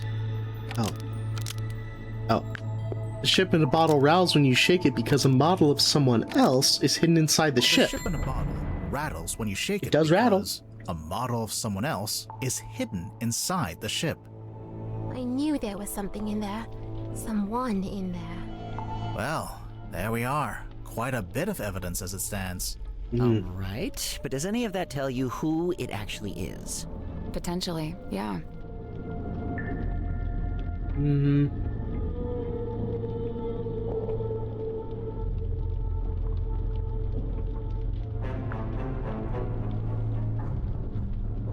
The remarks made by Mortuga on the audio recording. maybe that's not it. All right, but does any of that... Potentially, yeah. The door? The door opening in the background of the film. I'm not so sure about that. Let's Okay, think about fine. this. Potentially, yeah. The ship in a bottle The rattling. bottle rattling when you shake it. Wait, the model person inside the ship? There's a way to work out who it is? I can think of a way. Oh. Let's do it with logic and reasoning, shall we? First, we'll compare the ship in a bottle with Mortuga's other wooden model. The town! The model town. What about it? People who aren't The here. people who aren't in the town. What do you mean? Mortuga and Felicia aren't in the town because they're on the ship. Selena too, I suppose, since she's the figurehead. I don't think they're who she's talking about. It's important to remember that the model town is specific to Mortuga's life. When adding the model figures, he only included people he had dealings with. And he only detailed the buildings he was familiar with. The rest are just generic blocks. With this in mind, there's someone else who should be here, but isn't.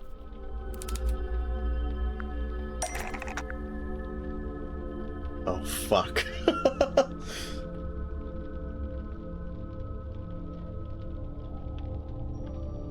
Godric Grip. Mortuga made a detailed model of Grip's shop. It's not a generic cube like everything else, which means there should be a model of Grip himself. But it's not there. But why would Mortuga ship needed include a Grip in his navigator. model town? Did they know each other? And Yes. if they did, how did Grip end up going along on Mortuga's ship? Haha.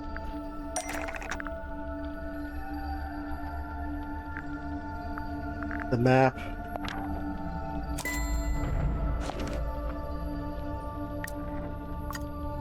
There's a sticker on the back of the map. It's a service record from Grip's shop. Mortuga hired Grip to interpret the ocean map. So he didn't which just he did, interpret the map, but he Grip went along didn't on the ask for journey. Payment in money. Instead, Yeah. he asked to come on the voyage. This isn't proof. Not really. Well, there is one thing we could... Do it. If you don't, I will. Let's pop it open.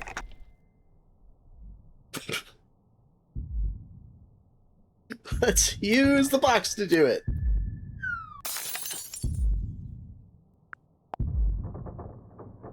I like how you get to choose.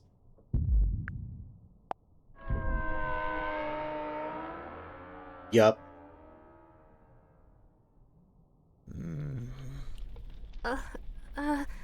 Mr. Grip being on that ship isn't actually evidence that he murdered Mortuga. What about the murder weapon? What happened to it? Right. Nor is this evidence that he used the mermaid's tongue. Right. Wouldn't he have needed that special key? Right. Grip still has both the murder weapon and Grip the key. still has both the murder weapon and the key. Oh. Oh my god. He used them as pointers for the fucking compass.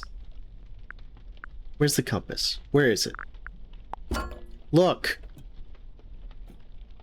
Look. Oh my god.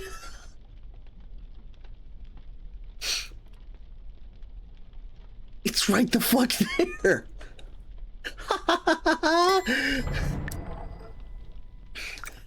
The necklace key needle, which is both the murder weapon and the key. Look, it has little key slots. Oh shit. Oh, you look like you're freaking out, man. Yeah.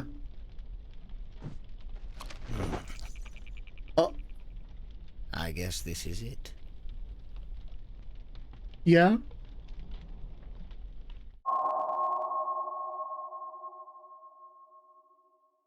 Wayward Navigator.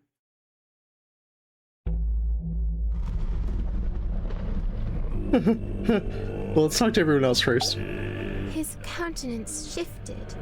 The mask dropped, and truth stands bare, revealed. He looks terrified. You get 10 minutes. Then it's my turn. What are you going to do? Actually, it might be better if you don't answer that. He stands exposed at last, and witnessed by no less than a full court of his peers. Yeah, well, we kind of backed him into a corner, literally. I wonder, is it bravery or surrender? Accepting that your world will render. Nothing. Was that a song? Fascinating, but not wholly unexpected. Oh no? You had it sussed out? To a certain extent. You could have told us. Saved us some time.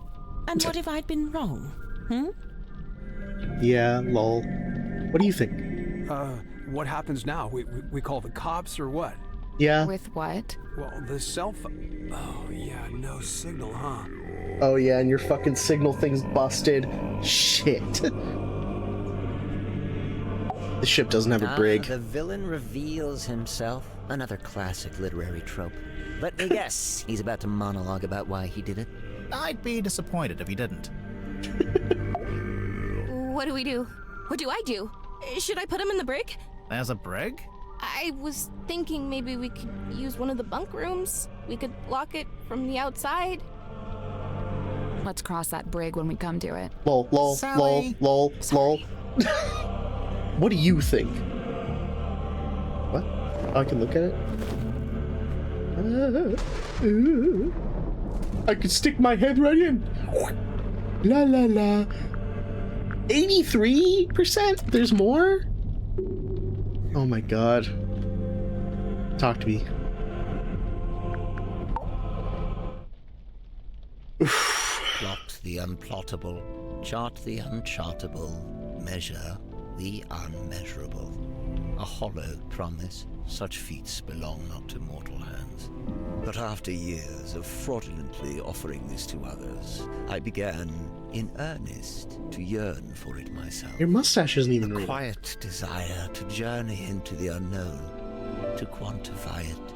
A lifelong coward, I could never convince myself to act on it. I tell myself as an excuse that I never had any kind of opportunity to act on it. Until one day, I did. What presented Grip with an opportunity to act on his desire to journey into the unknown? The map. Mortuga sought out my services. Not because we were friends, but simply because I was the one with the skills to interpret that inscrutable map of his. Sensing an opportunity at long last, I refused financial payment for the work. Instead, I asked to be brought along on the ensuing voyage. Mortuga was surprised by the request, but he ultimately agreed to my terms. Such was his desire to interpret the map.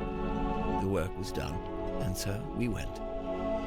Despite my bold intentions, I mostly found myself sheltering within Felicia's cabin during the voyage.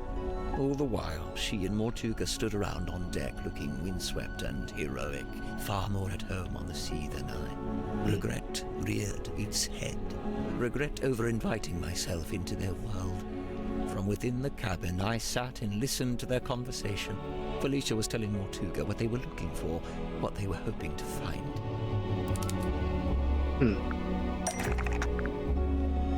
What's Felicia ultimately hoping to find on her ocean voyage? Mermaid's tongue?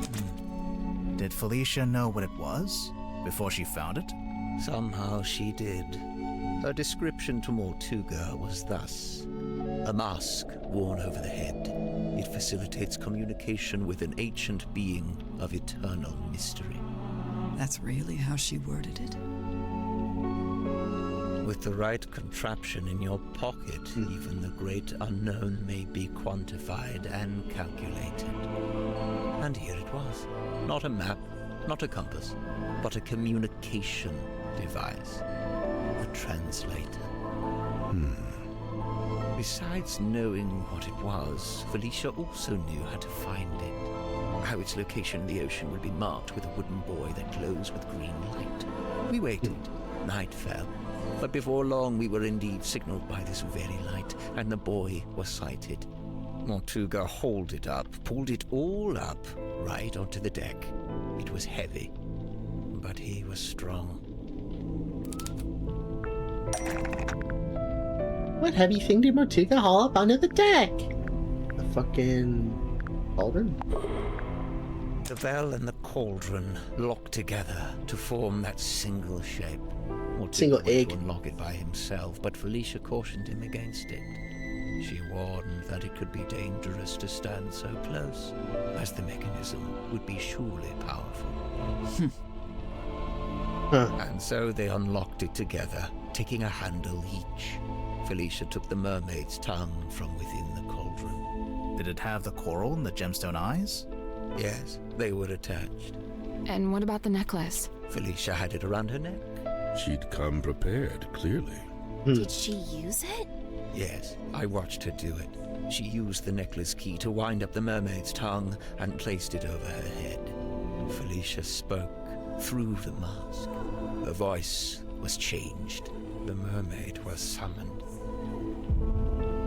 Entranced, I rushed out onto the deck and leaned over the side. Mortuga clambered up to the wheel in an attempt to steer us away from harm. The mermaid reached out and grabbed the wheel. And Mortuga's right shoulder? Yes, of course. His finger. Mortuga held fast, but a portion of the wheel broke off and fell into the ocean. With her other hand, the mermaid grabbed the mast, almost snapping it in two. The ship buckled and I was thrown off the side into the ocean. I was underwater, but I was held in place by a hand, her hand. She was speaking to me, but it was a language I could not understand. I wanted so much to understand. Sensing the disconnect, she let go. A moment passed, a lifetime.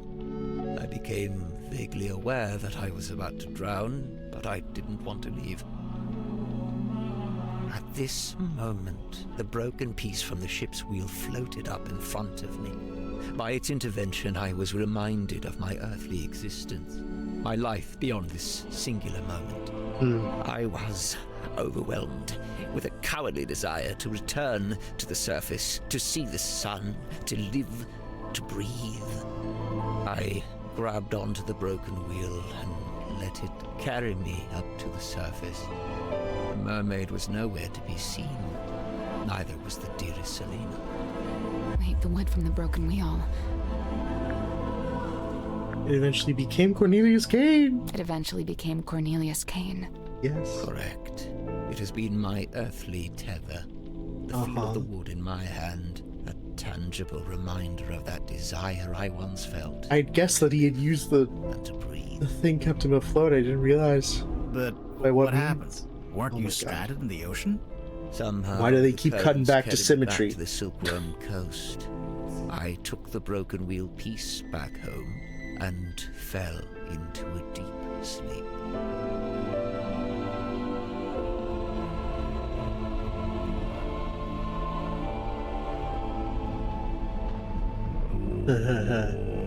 Anything else to say? Something new to say? Fascinating.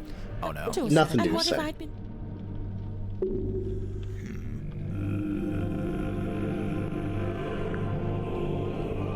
Hey, can Let's I go walk stay around? where we are for now. All right. Let's keep going I then. awoke, I went looking for Felicia. Not Mortuga. No, Felicia. Felicia had been the one wearing the mermaid's Felicia tongue. had been the one wearing the mermaid's tongue. Correct. Given what I knew of its function, I surmised she may have understood what the mermaid had said to me. I went to the Stone Top Inn, but Felicia was not there. I searched through the empty building until I came to Mortuga's room. I was encouraged to see that he had at least retained the wooden boy and the iron bell. Mortuga was in his bed, asleep. He looked ill, weak. I woke him up. I asked him about the mermaid's tongue. What had happened to it? Where was it? At first, Mortuga said nothing. He merely looked at me. He told me that he and Felicia had locked it away in the cauldron and thrown it back into the ocean. He said they'd kept the wooden boy so that nobody else would ever be able to find it.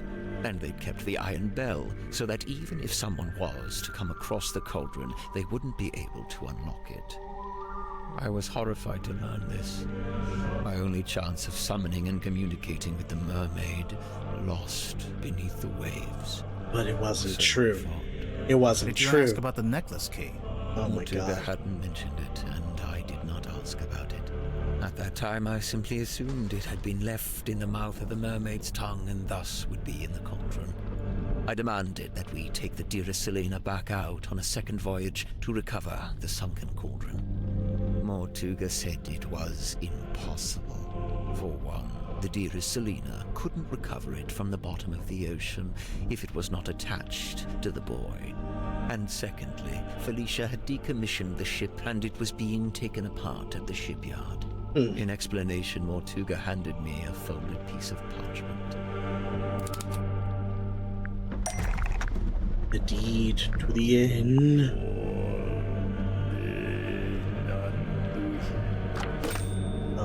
It had inscribed a note from Felicia. She was to be leaving town immediately. She did not say where she was going. Mortuga told me he had slept through Felicia's parting visit.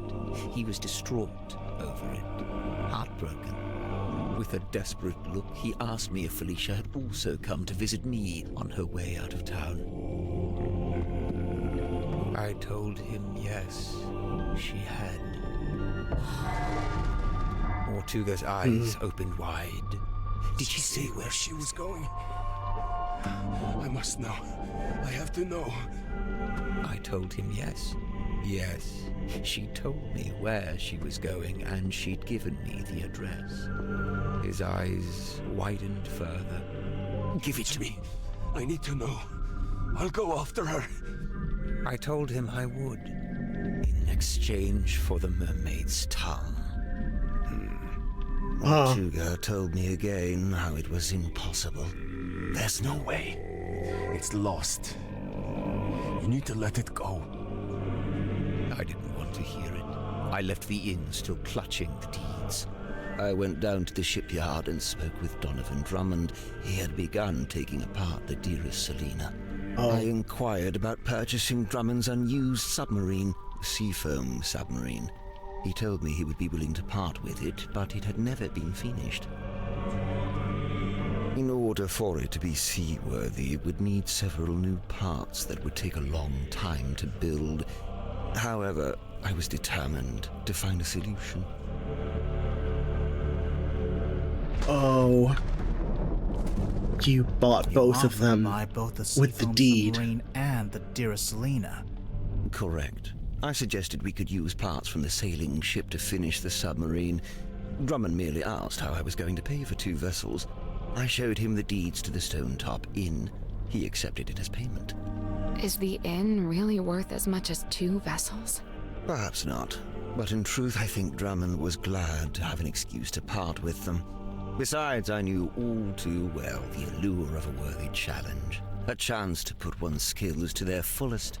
Indeed, the task of combining the 2 incomplete vessels into a single seaworthy one was highly intriguing to him. And so, it was done. But if you commissioned it, why was it called the Mortuga submarine? Who painted that on the foredeck?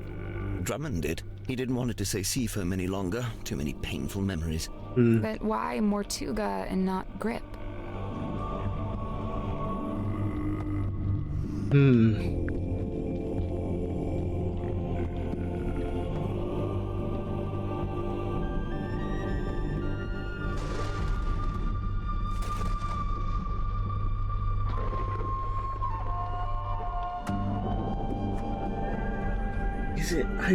Is it because Drummond... Why would Drummond want Mortuga to think he owned it? Drummond wanted Mortuga to think he owned the submarine. Right? No. But if you commissioned it, why was it called the... Drummond did. He didn't want it to say... But why Mortuga and not Grip? Because he paid for it with the inn deeds? Because Grip paid for it with the inn deeds, which were in Mortuga's name. Right. Drummond assumed I was merely acting as intermediary for Mortuga, the true buyer. Did you tell Mortuga what you'd done? I told him of my intention to return to the ocean in a submarine I was having constructed. He wasn't happy about it, but the submarine took months to complete. That was enough time to convince him to come with me and help search for the mermaid's tongue. He only came with you because you were pretending to know where Felicia had gone, and you were withholding it from him. Correct. What were you going to do if and when Mortuga realized you'd been lying to him? It was worth the risk. There was no question of leaving the mermaid's tongue at the bottom of the ocean. But it wasn't lost in the ocean. Mortuga had it the whole time. Correct. As I had lied to him, he had lied to me.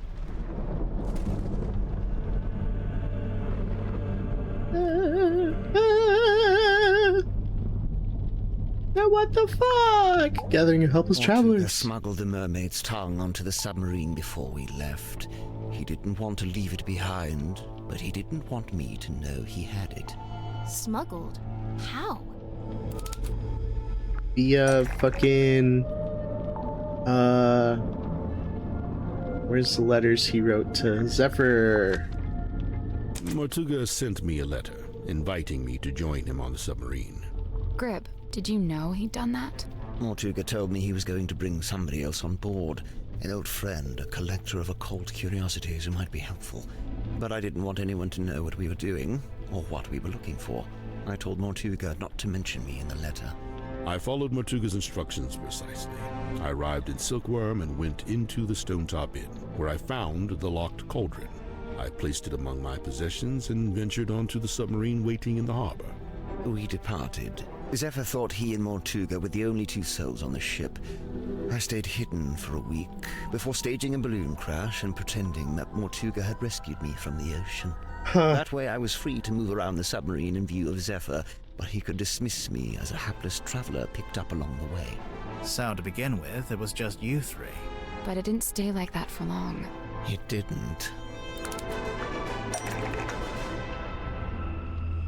And everybody else fucking showed up. Oh.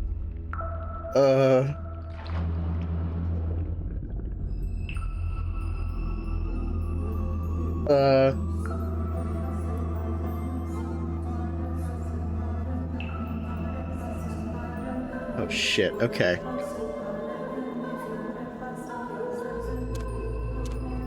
Says invite on board to be the resident illusionist. Was asked by Mortuga to perform a magic act in the Illusion Theater. Mission summary is a way to search for the mermaid's tongue.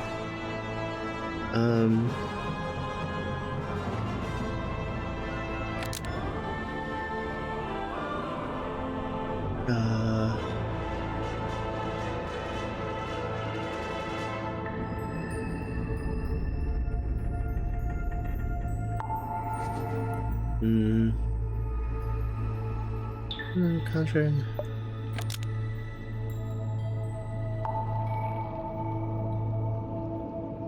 Oh, was with Mortuga when he opened the black box and discovered the necklace key. So that's Grip. Yep. Illusions.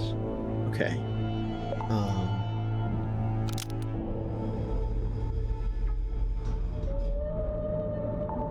Sent a letter explaining how to access the Mortuga submarine.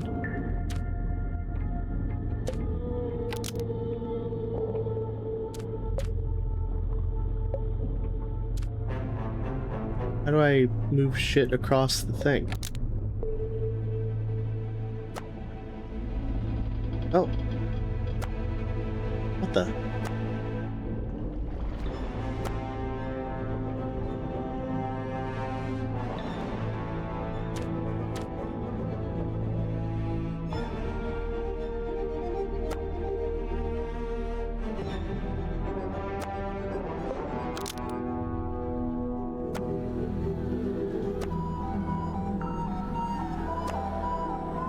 Asked to smuggle the mermaid's tongue onto the submarine.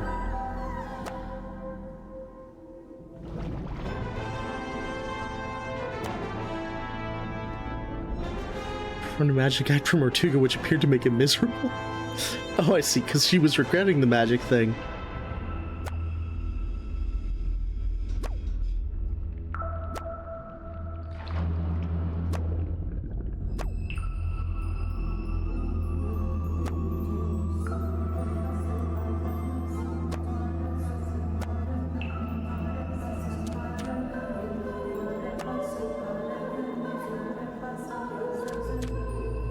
Stole the mermaid's tongue from the airlock and put it in his cabin of curiosity? Saved from drowning by Mortuga.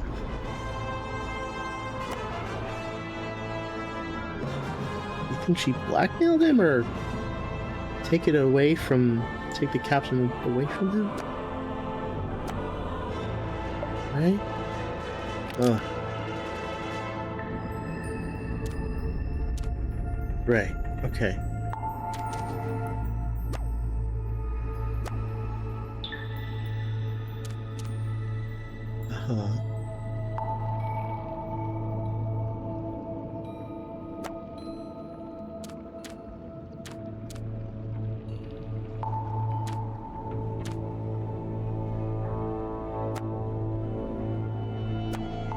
Okay, so let's see. So let's go through everyone here. Okay, so Grip commissioned the submarine as a way to search for the mermaid's tongue, and was with Mortuga when he opened the black box and discovered the necklace key. That's what's assumed. Zephyr was asked to smuggle the mermaid's tongue onto the submarine, stole the mermaid's tongue from the airlock, and put it in his cabin of curiosity. She did. Sim was invited to work alongside Dr. Zephyr in the dream chamber and performed a magic act for Mortuga which appeared to make him miserable. Which, that's what she's regretting. Tadpole, I don't think she was kidnapped. I don't really see a thing for her being kidnapped, but was saved from drowning, maybe? Even though she's a great diver, maybe she was gonna drown anyway. Right? And offered to take over from Mortuga as a way of freeing him from his burden? I think she had a conversation with him about that. That's what that recording was. Then she sought out the submarine to claim ownership of it, right? Then Mortuga wrote a contract, which she found after his death and forged his signature. Then Ansem tagged along with Werman to spy on him and report back, and try to convince Werman to kill Marcus Mordoom, the character. Werman was sent a letter explaining how to access the submarine and considered using Mortuga's death as a story outline for his next book. Yeah, because he couldn't really interview him. And then you were hired by Mortuga to find information about Felicia Stonetop and brought the black box on the submarine and gave it to Mortuga. Well, yeah, that's about the long and short Holy of it. shit. What? No? You can't leave it like that. You've left them with misconceptions. You should tell them what you know. All of it. What do you mean? Misconceptions? Maybe one or two, yeah. One or two?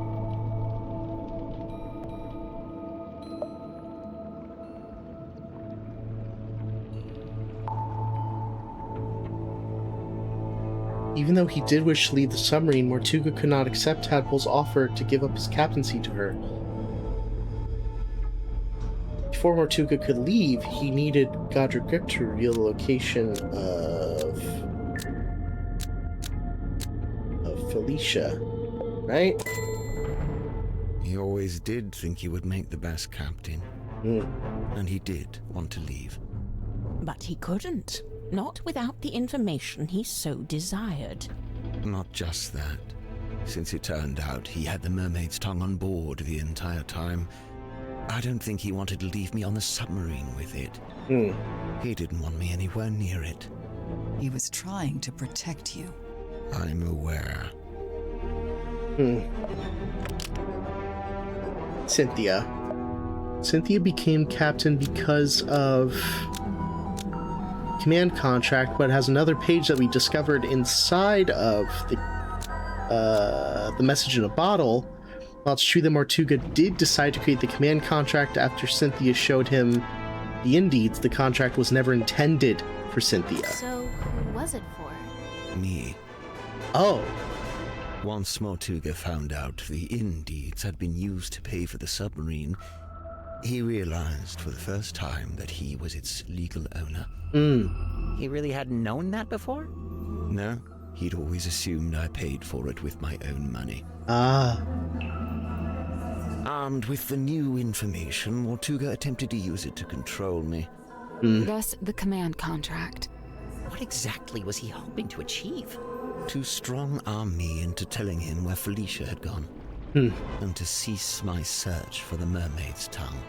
Because then Mortuga could be like, this is legally my submarine, which means I'm under legal right to scuttle this fucking thing if you don't tell me where Felicia is. But it didn't work. Of course not. Wasn't Mortuga supposed to be paperwork averse? I'm surprised to learn he would try to control someone with a contract. Where would he even get an idea like that?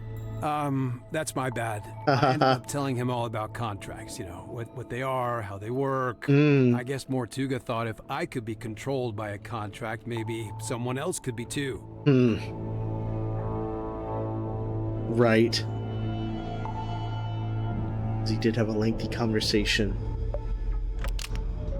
Werman was lured onto the submarine by the handwritten letter, but it wasn't actually from by who it claimed to be from. Okay, that's a bit okay. Someone else sent it, hoping to lure Werman onto the submarine.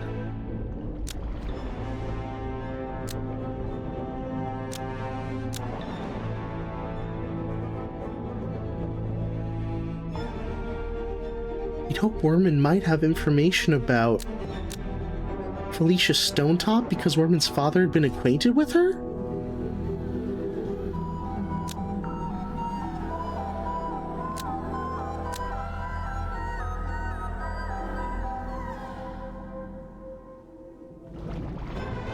Wait, so Mortuga wrote the letter?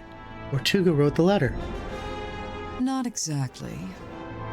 It was his idea, but he wasn't one for writing by hand, so he asked me to do it for him. Yeah, right, because they said that's a woman's handwriting on the thing. But why Ibis? Because he's like your mentor or something. Mortuga didn't want to reveal too much in the letter, so he had the idea to pretend to be a neutral third party. We learned about Ibis from that newspaper page, but it just needed to be someone you would listen to. Honestly, I'm surprised it worked. Huh. This explains why Mortuga kept asking about my father. Right. Oh yeah, I was wondering about that. Were you able to tell him anything?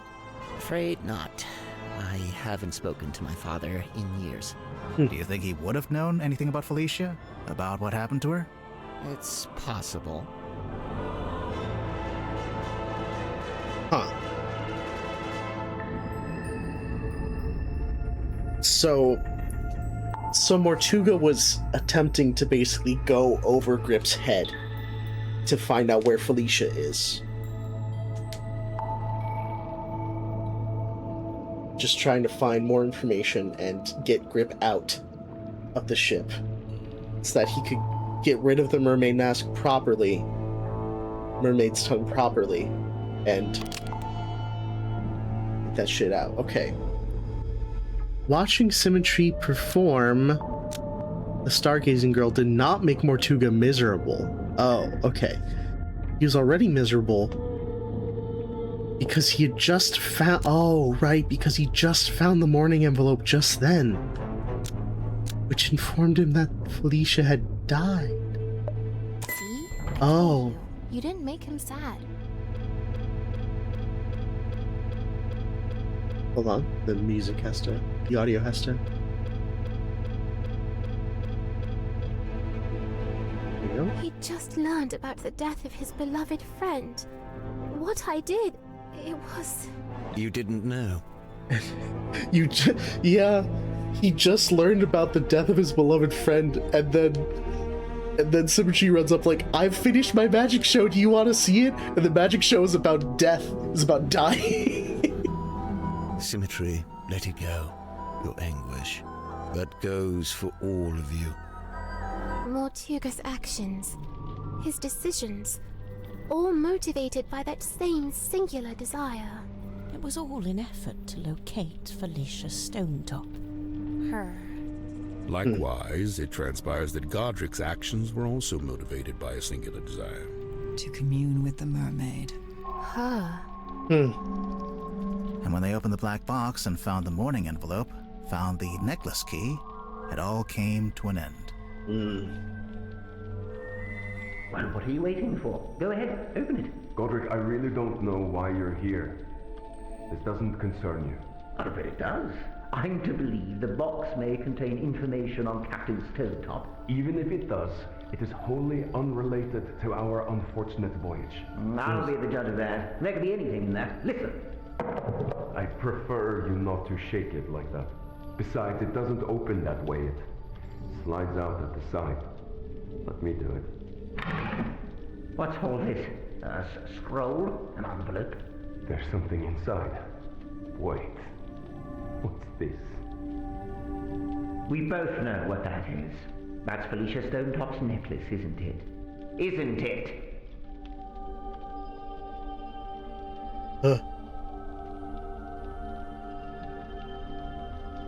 Now, let's get to the heart of the matter.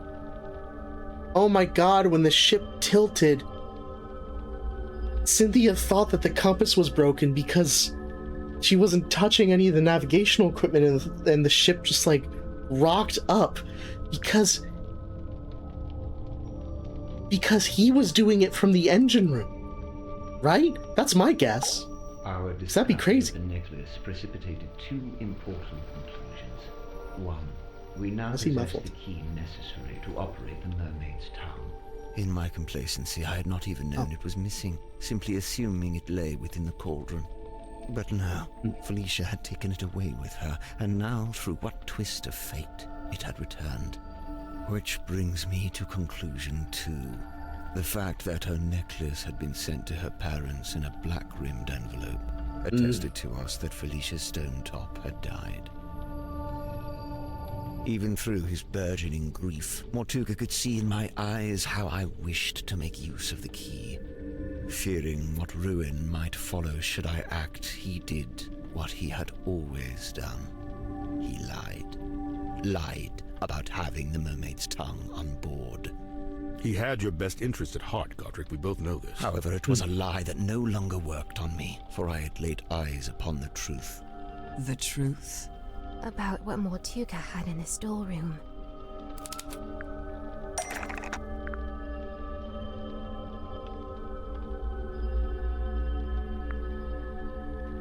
What did Grip see that confirmed that Mortuga was keeping the cauldron out of the submarine?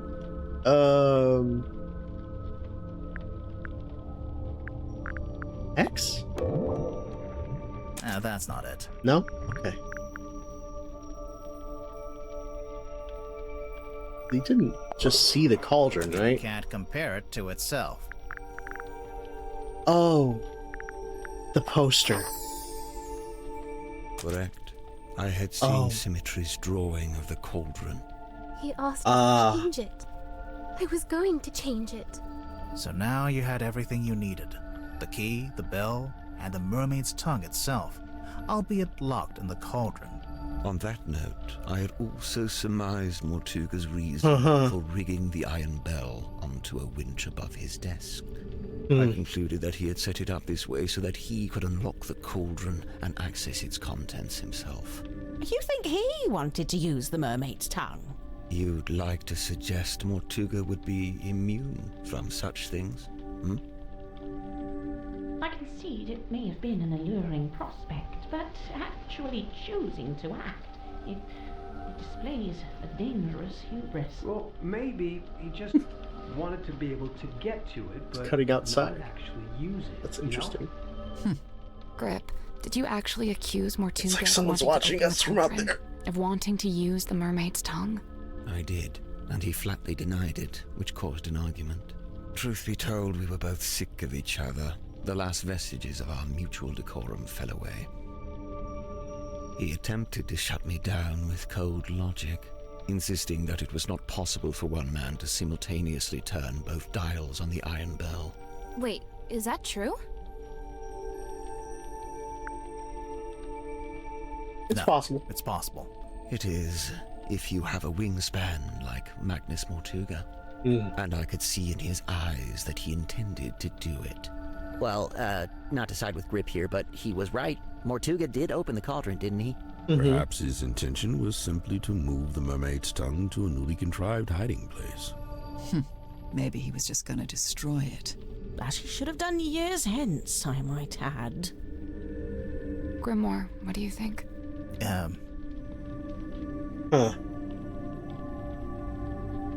He wanted to destroy it. I think he wanted to destroy the mermaid's tongue.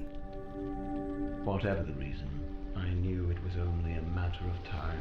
And what's more, following our discussion about the mechanism of the iron bell, I understood the specific physicality of the task ahead of him. Physicality? In order to reach both dials, Mortuga would need to hold his body close against the iron bell. His head, his neck, would be right up against the mechanism. Overcome with frustration and grief, Mortuga had left the room. He had left me with the necklace key. I felt it in my hand, the metal cold and sharp. I climbed up onto the desk and wedged it into the iron bell around the back so that it would not be seen. At least, not until the mechanism activated. You're a murderer. Call me what you will.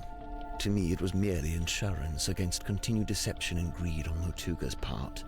If he indeed decided to keep the mermaid's tongue for himself, if he decided, as he always had, to keep it from me, then it would be his last decision. the rest you know. Having first locked himself in the room... Because if he had decided to open it with him, his neck wouldn't have been I tilted there. the submarine in order to claim the Okay, did just do it from the wheel. which granted me access to the captain's cabin and a path into the storeroom from above. I took the mermaid's tongue from the unlocked cauldron. And then you went up to the aft deck and used it, didn't you? I tried to, but you stopped me. Oh. Welcome. Tadpole then dove into the ocean and collected the pieces. Including the coral and the gemstone eyes, which she kept for herself. Yeah. As for the mask itself, I just left it in my room. And I took it when I later visited the room to collect hex from the dome tank. Wow, you're admitting it, huh? I admit I moved it to a more secure location, ultimately a wise decision, wouldn't you say? Except it's not there anymore, is it? It's right here. Oh shit. Oh shit. Hey, wait. Hey, wait. Whoa. It's dark. Grip turned off the lights. Someone grab him! Oh fuck. Oh god damn it. Hey everyone, what do you think about this? Its tongue, it's gone. He took it. He must have. He can't have gone up to the foredeck. It's still locked. Oh crap. And where the fuck would he be? Oh, then the aft deck. Let's go. Maybe we can catch him. Run!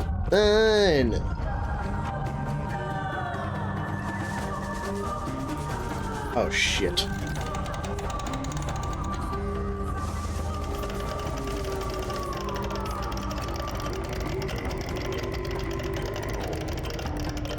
Oh god.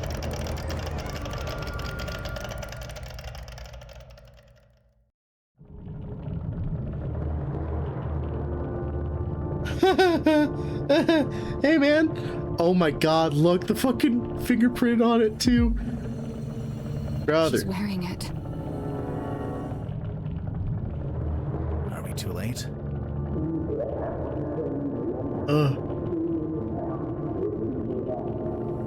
I don't... Grip? Are you...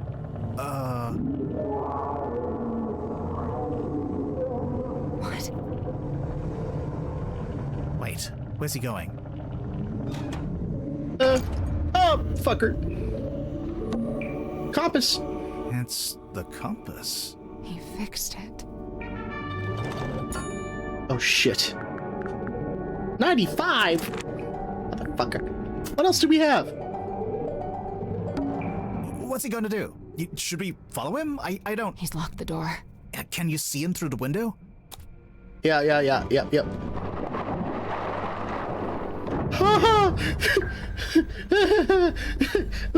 What?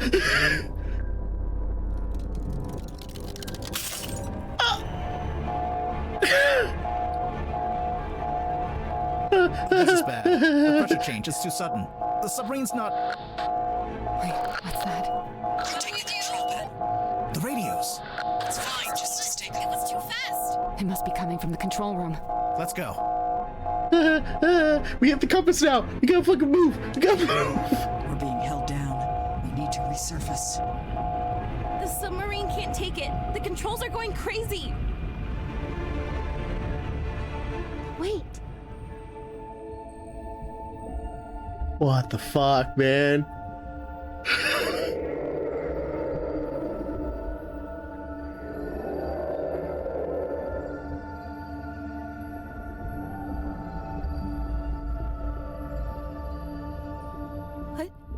What did she... She's gone.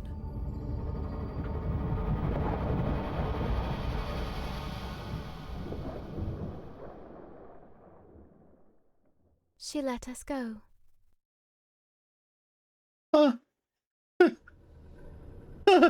Remarkable. Let's just head back to Silkworm, shall we? Get everyone off this submarine. No, you missed it. Oh, man. Fuck. And, Silkworm would be which way? I gotta start the whole game over. Fuck. We got moved. I don't know where we are. No stars, no moon. I have a compass. I don't know which way north is. I have a compass. La la la la la la la la la. Yep. He fixed it.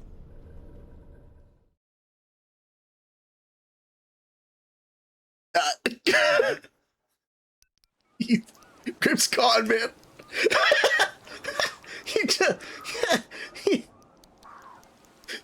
He's gone. He's gone, bro. I'm very sorry. You missed a very important 5 minutes of gameplay. You'll have to watch them. Holy shit. Okay. Woo. That was the weirdest submarine I've ever been on. And the last? Yeah, there's the one. There's and the last. Oh shit. Well. Submarine gone. Damn. And. You okay, Yeah. Cynthia? Cynthia. She's still processing. Of course. We all are. That, and we've just been to tell her stepfather that we're leaving Silkworm. Oh. Oh? Where are you headed? We, haven't worked that out yet. It's just time to go. I know a place you could go. Really? Yeah, I've got a couple friends you could stay with. No way. I'll write down the address for you. Oh, thank you. Go to. Is she told him to go to Tegel Tower? That's really cool. If so. You want to say it? You want to say it? I don't know about There you you, go. but I thought that was all very interesting. Yeah, I would have to agree. You must be pleased. You've come away with a new story to tell around the campfire. Quite right. I'm not sure it would be wise to tell too many people. No, don't worry. I'll change all your names to protect your privacy. What are you going to change my name to? Detective Galathorn. Oh, wow. I love it. Ah. I'm almost afraid to ask. Sybil. Yep, this conversation is over. What do you think? Are you okay? You want to say it, detective, or? Yeah. You? Somehow, yeah. Oh, get paid. Can you talk to Cynthia? Make sure you get paid for the. Okay. Easily one of the strangest days of my life. It's in the top 5, at least. What are you going to do now? So far, the only thing I've decided on is to go home and have a bath. A bath? You haven't had enough being submerged in water for one day? Okay, maybe a shower. Catching up on your text messages? 0 missed calls. Can you believe that? 0. Devastating. Not even from Vanderpeer? I'm writing him a message now, giving him the deets. A very selective version of the deets. Smart. Is everyone okay? I guess so, huh? Fit as a fiddle. Oh, sure. Just had my human perspective permanently and irrevocably shifted, but hey, what's new? But what about Grip? Did he die or what? I don't know. I don't know. But he made his choice.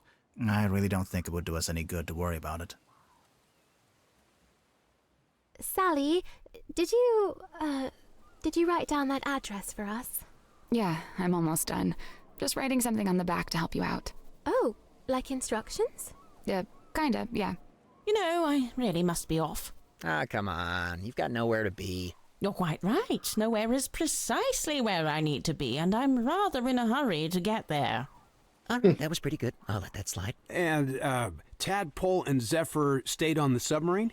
Yeah. Yeah. Are they gonna rename it? Of course not. You gotta keep the Mortuga name. It's like his fingerprint on history.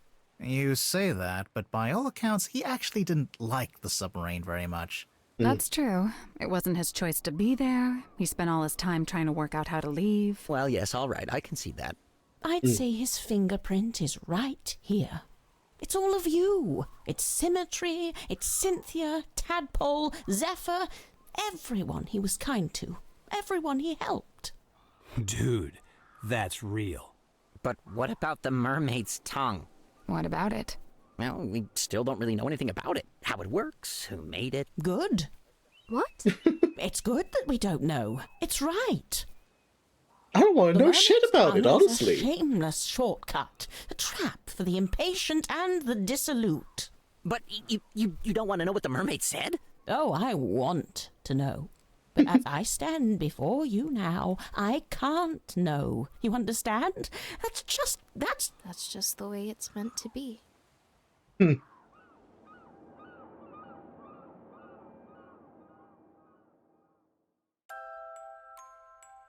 Mermaid Mask. And the credits are over here. The credits are over here.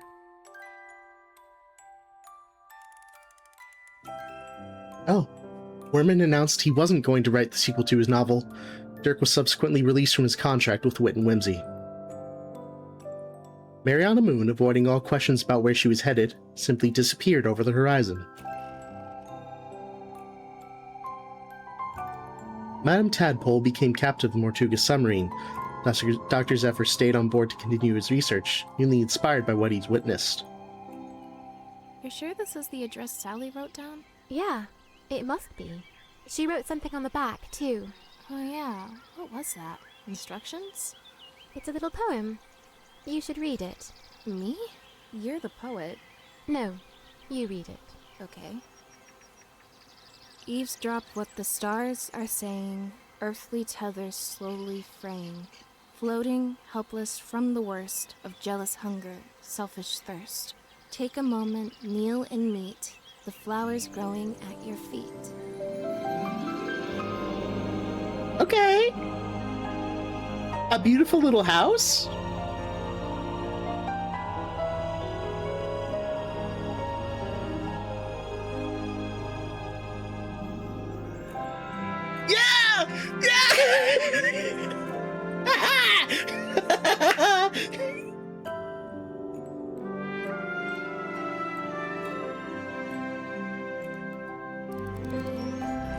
Fuck yes, bro! Awesome!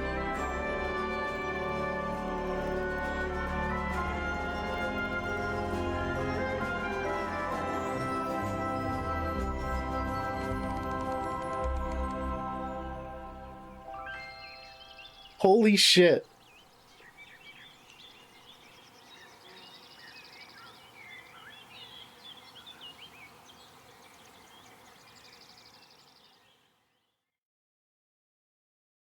Wow.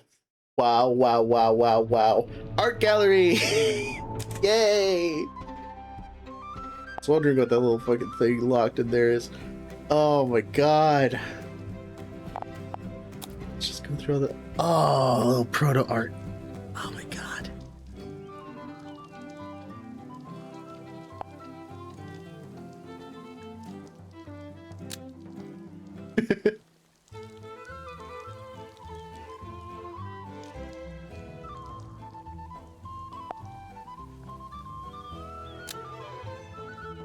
God. Oh, this was a good game. This is a good game. I mean, I expect nothing less from a Detective Grimoire game. Tangle Tower was good as fuck. This is really good. Oh man. Oh man. Oh man.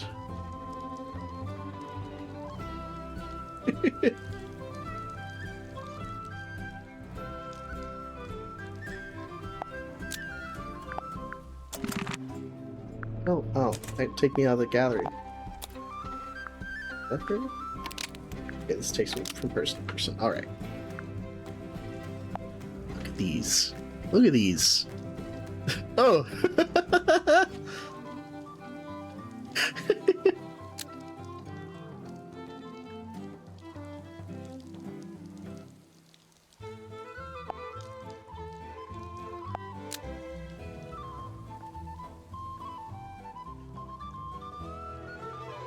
God, this is so cool. I just love seeing all the, like... I love seeing all the little, like, early art for things. Just kind of the way it all starts to line up.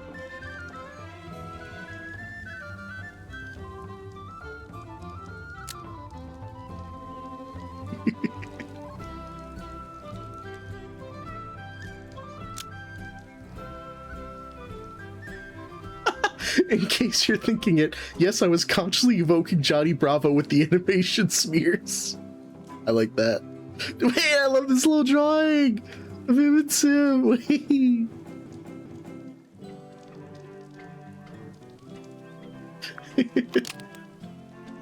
Oh, yeesh.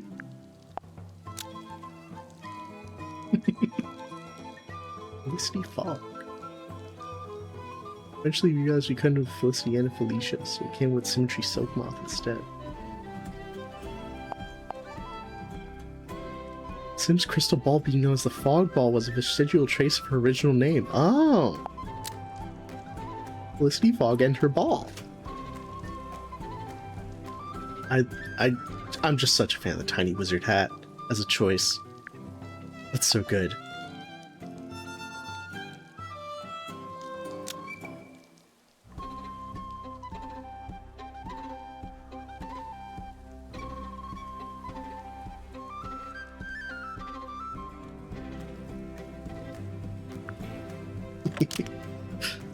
And of course the captain.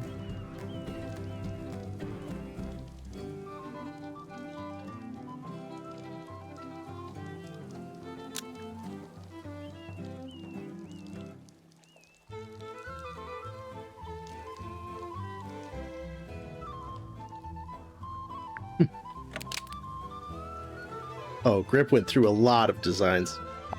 Oh my goodness.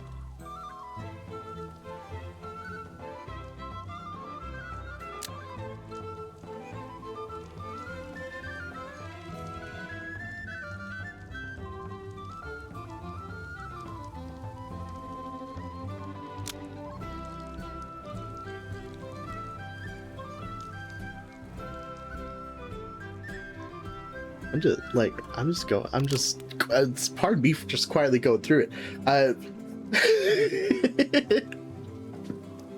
This was good. I think the difference of my gameplay between Tangle Tower and this is that in Tangle Tower, I did not ask everybody about everything.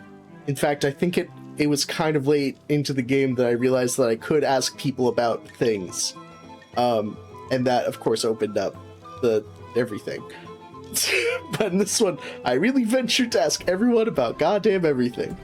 And it took a lot of time, but also it was kind of worth it. It was neat hearing what everyone had to say and kind of peeking into the ways that the game is sort of built to, like, how do you clue the player into certain things, into questioning certain bits.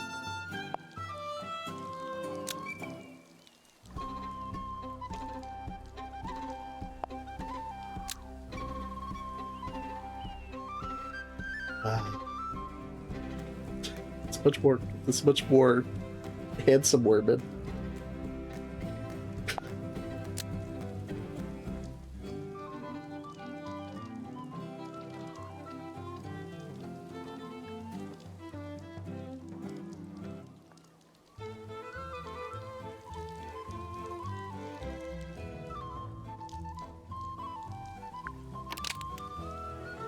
Mariana Moon. Mariana Moon is such a cool design. There's just a lot of cool designs in this game. Did you know? Did you know that? Whoa, I love this look. Yeah.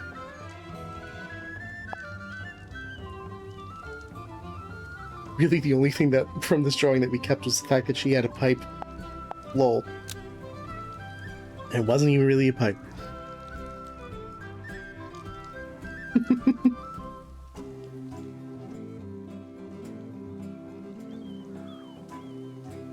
Wow.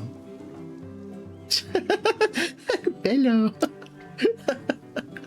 It's okay. Minions are monsters.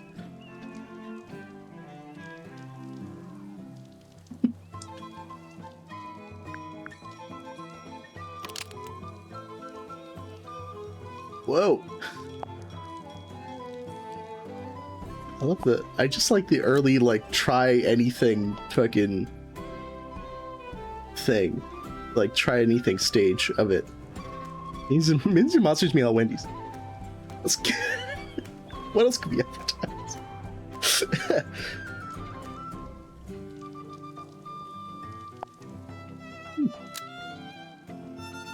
Whoa.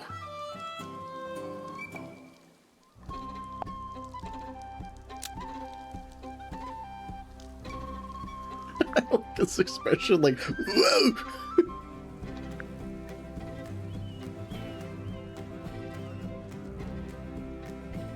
I wanted to give her shark teeth at first, but it ended up being too distracting. That's too bad. It's really too bad.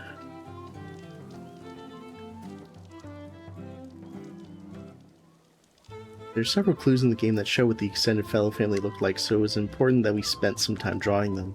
Yeah. Oh my god.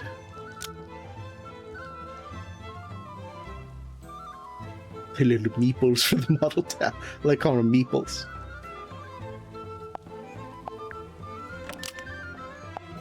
Locations. Oh, so many. Oh, so many.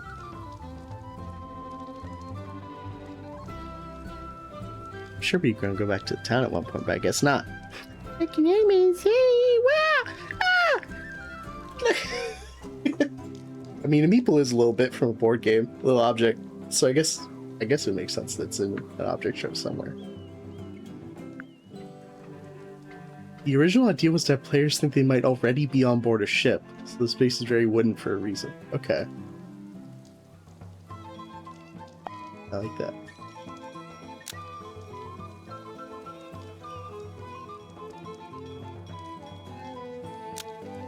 And also the thing is, the silkworm didn't really come up. It all went back to the mermaid, but there's kind of this undercurrent of the sea serpent, and I'm not really sure what that's about. Equals only referred to period. Oh. Okay. I trust you. You'll take you through it eventually.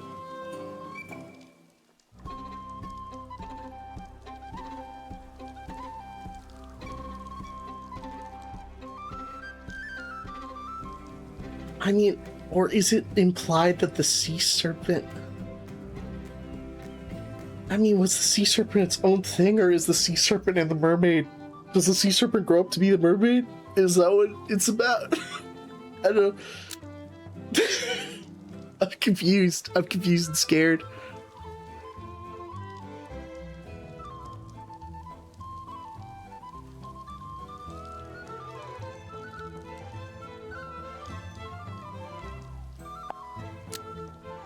Wow.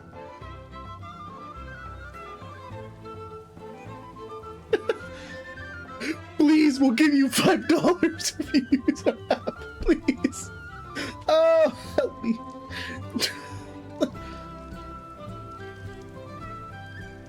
Oh yeah. Locations being kind of the early, kind of first look you get at everyone in a way. Oh man.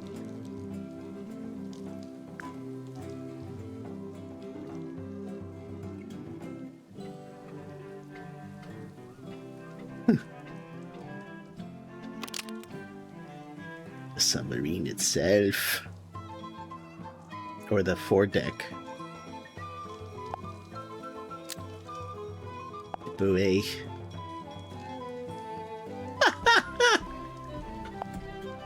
Plus, the yellow paint will help confused players find the doorway. Great. Great. Yeah, really, really funny. Thank you.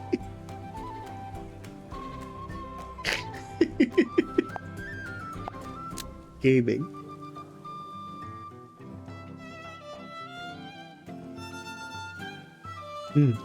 Oh yeah, there wasn't like a harbor spot. It's kind of we're on the submarine.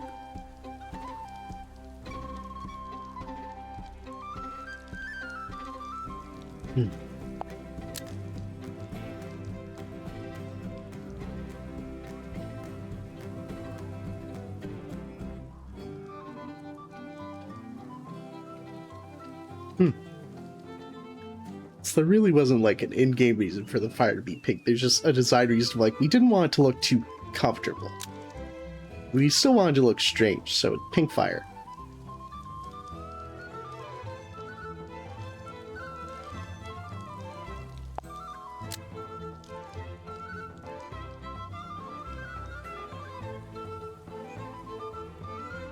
I like how this layout was mostly retained. That's good. That's neat. I want the control room to feel a bit like a superhero's lair.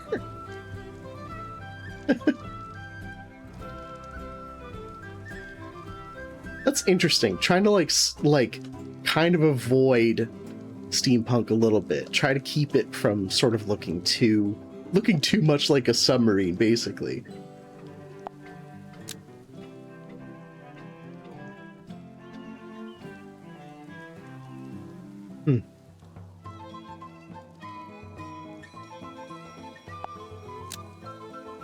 Ooh, blocking. This room was one of the rare moments where I made a 3D model to help Catherine with the illustration. Something about the perspective of that little staircase was really difficult to visualize without blocking it on 3D. No, that's real. That's real. Staircases are tough to draw.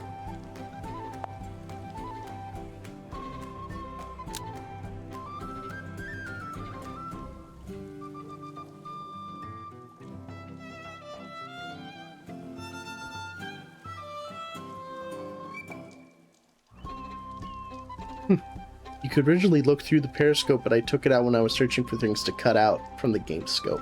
That's fascinating.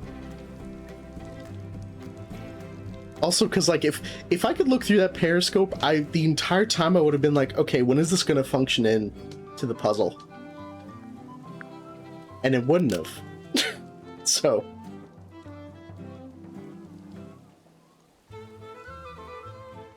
Oh yeah, all the stuff in Zephyr's room.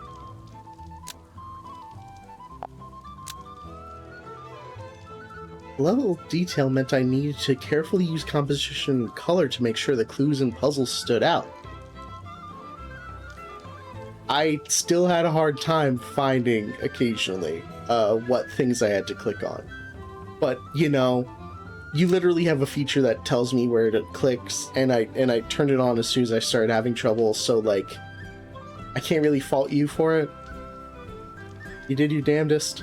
And it's hard in adventure games like this, in point and clicks, to make sure that a player knows where to click. It can be difficult.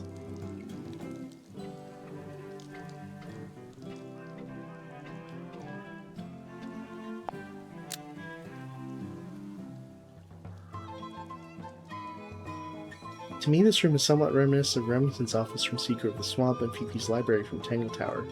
Ramar and Sally always seem to find themselves in places like this. I should play Secret of the Swamp, I guess, at some point. I should play the other Detective Grimoire games at some point. When I downloaded this game, it did come with a copy of Detective Grimoire, like the first one. So, right, the little cabinet of curiosities. Since the shelves of items were the focus of this location, I couldn't get away with drawing vague objects like I did in the Dream Chamber. Yeah, that's real. I had to balance the artwork so that some objects felt less important than others. My trick for this is to color unimportant objects closer to the background, use dark gradients to hide some away, and if possible, Add lighting to draw your eye to the objects of importance. Huh.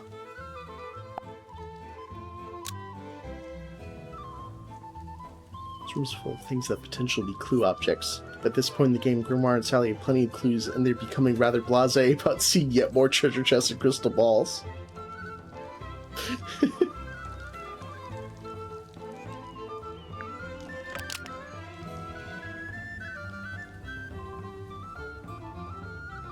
This room's Mortuga's space. Yes. This room was Mortuga's space, so it needed to feel like it was missing something. The empty chair staring right at you felt appropriate. Yeah. It's like, oh, right. This room belongs to nobody now. We later added the iron bell to the room, which loomed over the captain's desk in an almost metaphorical way. Yeah, I mean, I said something about Sword of Damocles when I first found it. The wood carvings on the wall also act as a metaphor. A huge open-mouthed creature, almost engulfing the captain into the sea. Wow.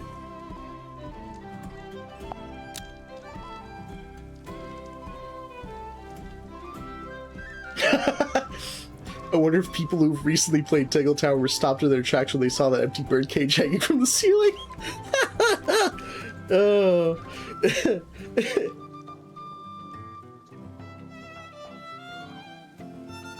Just there to shock you a little bit.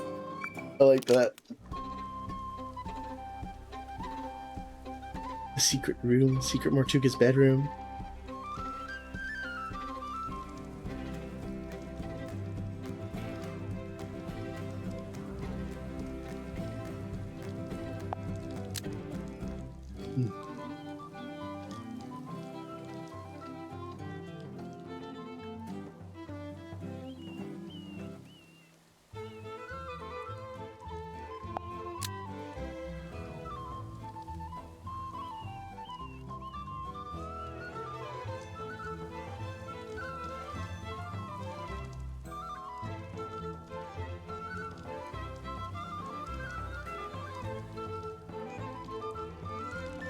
Originally, the film projector itself was found in the model town's lighthouse, projecting onto the curtain drawn across the floor.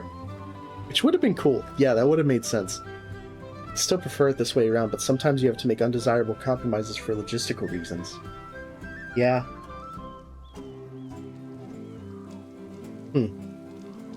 Like, yeah, it would have been nice to have the film projector in the lighthouse, that the lighthouse lights up to project the film, but, like, this is a late game location. And for Symmetry's little magic show, the film reel is kind of necessary, so you would have had to know what was on there.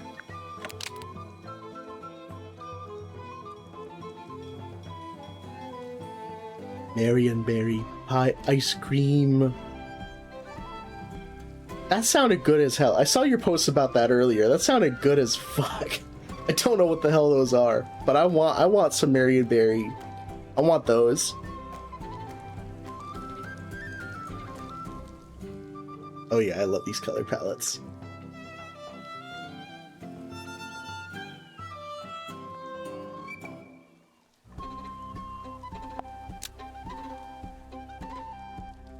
Sweeter blackberry. I like that. I like that. I recently got to try black currant. Not the actual berry, but like a black currant flavored candy. Which was neat. It was like if a grape could be a raspberry. That's kind of the best way I could describe it. It's like if a grape could be a raspberry or blackberry or something. Sort of somewhere between those flavors. It's interesting. I would love to find more blackcurrant flavored candies. But blackcurrant is not popular in the US because we can't import blackcurrant fruits because there was some kind of blight associated with them when they were being imported like years and years ago. So the import of blackcurrants have basically just kind of been like nope, nuh-uh, no thanks. So since we don't have the fruit over here, Americans aren't used to the fruit, and so we just don't have candies flavored like it. But usually in Europe, you would get blackcurrant flavored stuff instead of like grape flavored stuff sometimes. The purple candies would be blackcurrant instead of grape. Which also kind of makes sense. Like I said, like blackcurrant and grape are like a little bit similar. There's kind of a gradient between the two. So it kind of makes sense of like, oh yeah, we want something similar, so it's like a grape flavor thing instead. I don't know.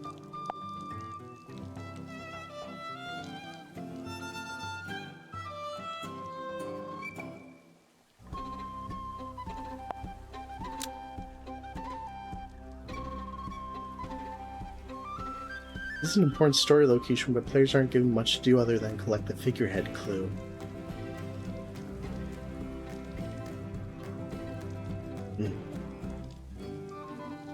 Makes sense for more blackcurrant in Europe than grape then? Yeah. It's interesting. Bunk room in the submarine. I like the bunk room. There's kind of a, yeah, like the sunlight. We want the room to look like a postcard perfect countryside scene. Oh yeah! Like the little scene they had in the center of the room kind of ended up being exactly like the little house they go later. The idyllic miniature house in the center of the room used to belong to Sim and Cynthia's pet, Tremble Mouse, who didn't make it into the final game. They had a little mouse? They had a little mouse? Aww.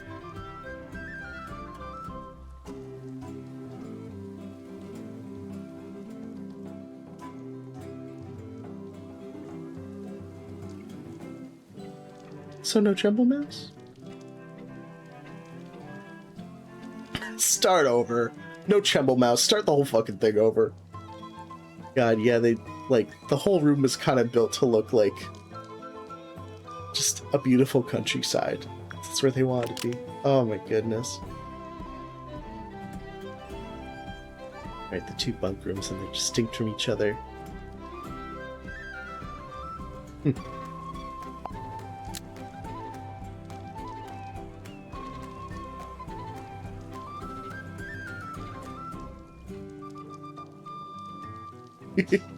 Right, yeah, the little tuxedo on the submarine. You just kind of have one for no reason.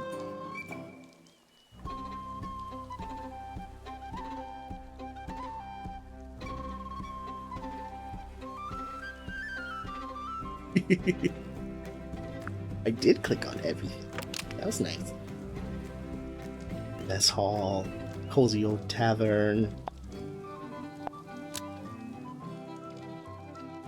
The original submarine's purpose was to ferry the silkworm sea serpent, so I experimented with the visual of the serpent, which might have been used as a decorative theme. I imagine that the current crew would have built the mess hall on top of this dramatic feature, and kitchen pots from the building shelves onto it. Huh. Big central room where all the characters can gather at once is something we didn't really have in Tangle Tower. In this game, we've got two of them. The characters do actually gather in both of them. That was nice, having the, like, bits at the end with everybody gathered. Because that, you know, I mean, Werman says, it's textbook. It's textbook. you gotta have all the suspects gather up.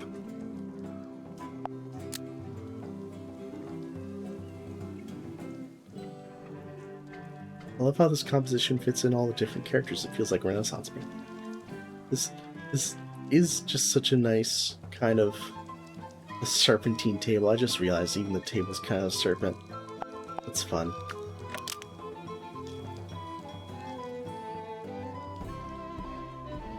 This bedroom was intended for a young Cynthia and has remained unchanged for years. Oh. Wow.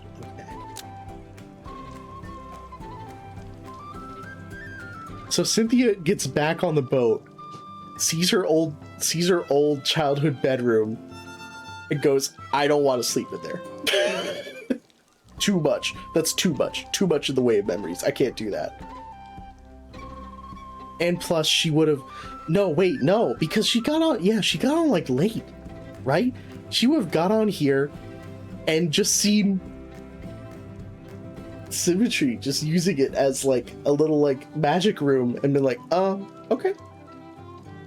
I guess I don't know. I'll room with you. I don't know. You're my best friend.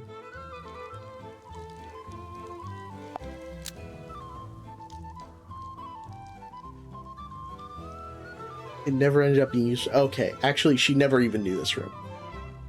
Right, the submarine was never seaworthy. They never lived in it.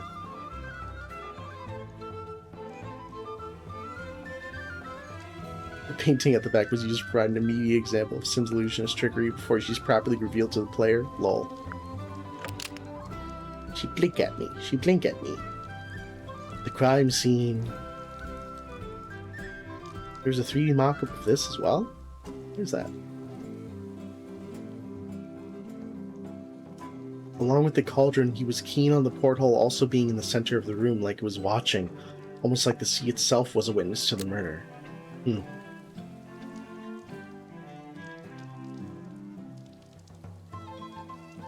The green light from the cauldron. Oh, 3D mock-up. This is a 3D model I made to explain my vision to Catherine. There's a particular combination of ideas: the dead end of a utilitarian submarine corridor, the world's smallest magic show, and a window looking out into the mysterious void of the ocean. The doll. Ugh.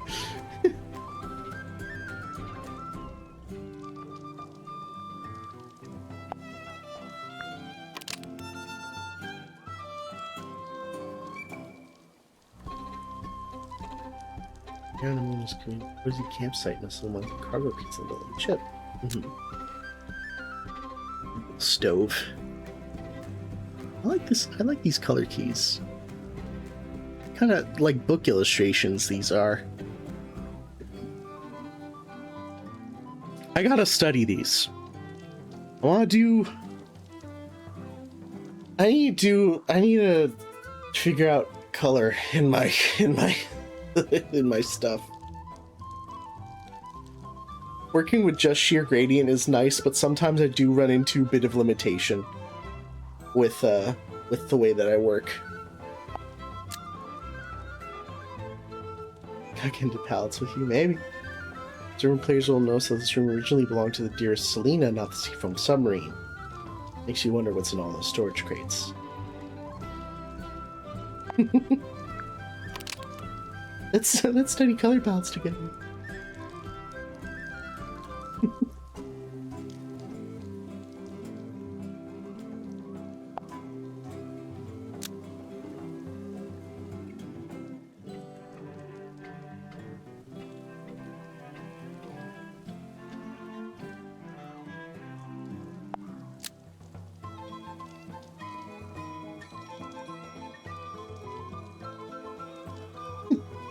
I have to assume Grip sleeps curled up in his basket at night because I'm not seeing any evidence on the contrary. Several people in this game don't have obvious beds or bedrooms. We had a similar problem with Tegel Tower. Yeah. Sometimes you just don't need to design certain things if they're not really important to the gameplay. You don't necessarily need to know where everybody sleeps and how everybody sleeps.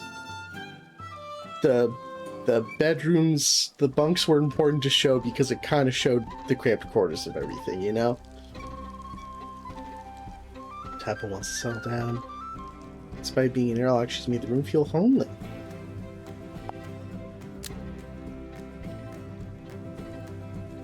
In the next room, Martha came, they're gonna make a joke about the lack of beds. That's true. That's so true. How they joked about the lack of kitchen.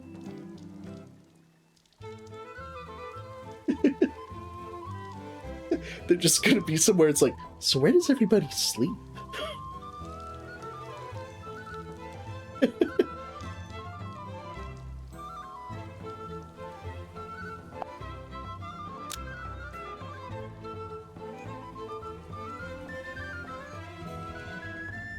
Yeah.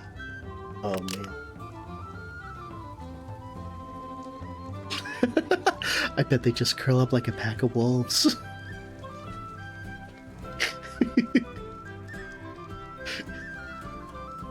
Grimoire's like, that would get sweaty really fast. I don't know.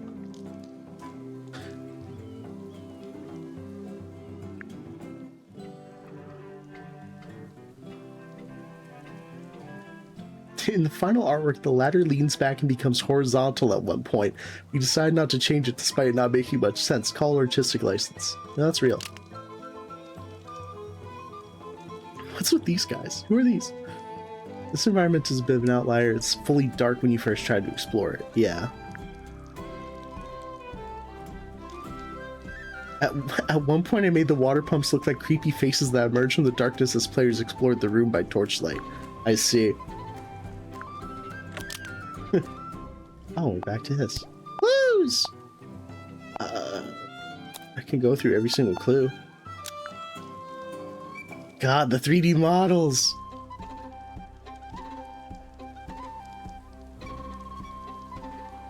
How much they have to just put into just textures.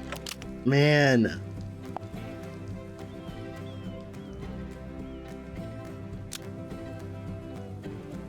Whoa. An early drawing I did of a book cover and some for photographs that would appear on the inside. Publisher Kristen Kale and author J.D. Werman.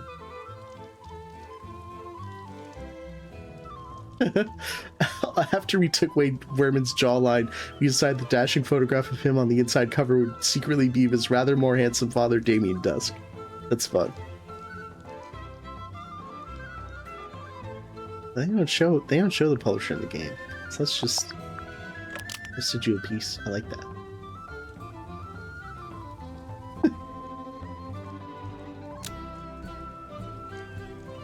Jesus. I didn't instruct Edwin or Amber how to pronounce buoy when it popped up in the script. I am getting boy from Edwin and buoy from Amber, so I eventually had a little moment about it where they argue about it. That's so good. That's so funny.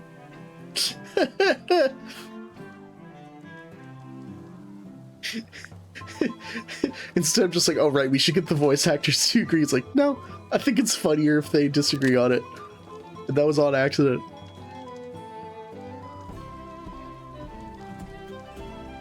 Sea serpents. Wait, originally there was going to be a little hidden compartment in the first her painting. That wasn't in there. That wasn't in there originally. Originally, these tablets had a garlic symbol on the label so they could act as a red herring in relation to circulating rumors about Mortuga being a vampire. We later changed the symbol to sun to represent vitamin D tablets. That's so funny. Sin uses this cloth for a new magic show. She had limited resources on her submarine, so I imagined her finding an old sail and repurposing it. I created a paper model to help me figure out the placements for each graphical element, so I worked to fold it up when covering the cauldron. Were there footprints on the thing? I never noticed the footprints on it. Were there supposed to be? Were those footprints kept in the later version of it? I don't remember the footprints on the cloth. I don't think there were. Drawing smash balls is trickier than I thought it'd be. That's true. It was important that people could figure out what the original shape was. Oh yeah, look, a rare glimpse of the actual complete bottle.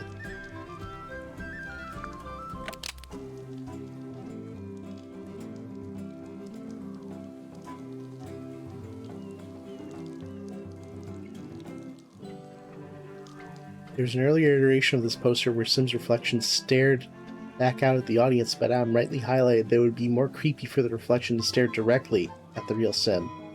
And it would also be kind of a neat little thing to start to highlight. Wait, it's a doll, which I never noticed. Did not notice it. The cauldron and the bell.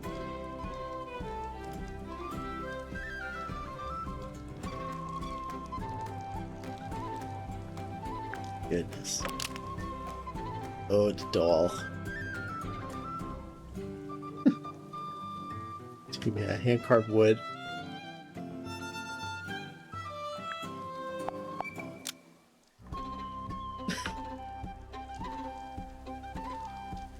In early versions of the story, this doll had more to do with the murder itself. Before we landed on the Sim doll, there was a doll of Mortuga that was involved somehow, although I can't remember how exactly. Huh.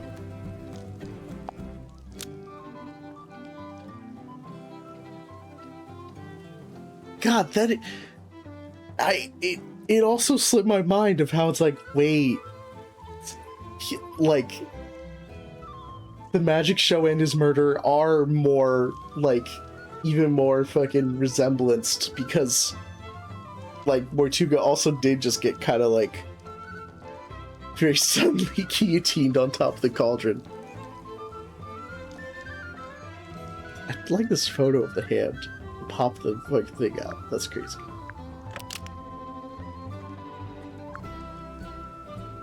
An invention unique to the Grimoire world. This projector was originally stored within the model town's lighthouse, which meant it had to be cylindrical in shape. They kept the cylindrical shape even though it no longer sat in the lighthouse. But maybe, you know, it's just like, well, it originally did, but it got removed at some point for Sim's magic show.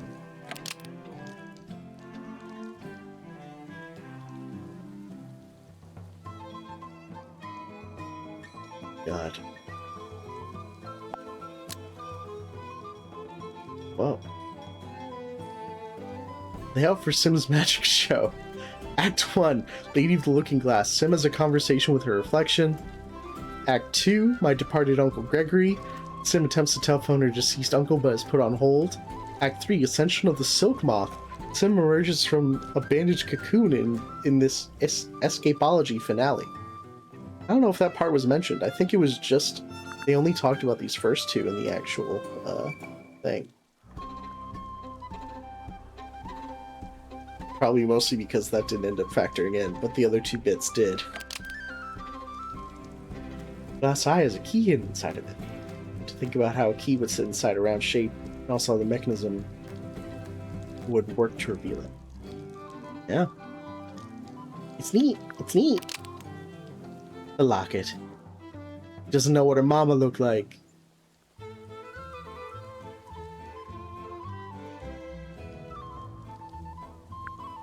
It's always interesting to imagine the drawing style of a character, especially when they're young. That's true. I've tried that. I've done that a couple times with my characters, and honestly, I might do it again at some point. I don't know how. Very few of at least the wild magic folks would draw, but there's been this idea in my head, this like one little passing thing that would make use of Mary having drawn at some point, because it would make sense. Like, Mary tries goddamn everything. I think she would fucking like draw to some degree.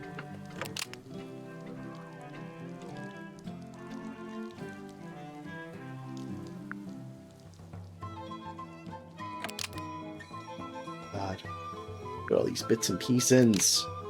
Having to design all of this and make all games are so hard to games are really hard to make. Did you know?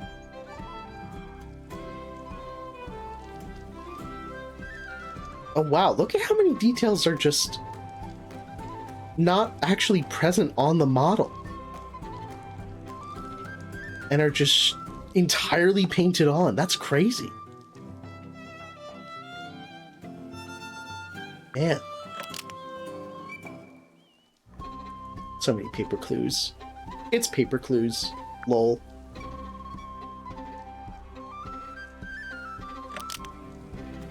And good old Hex.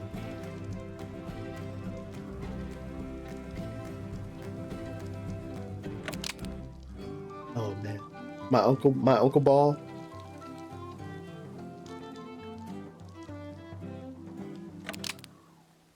My helmets.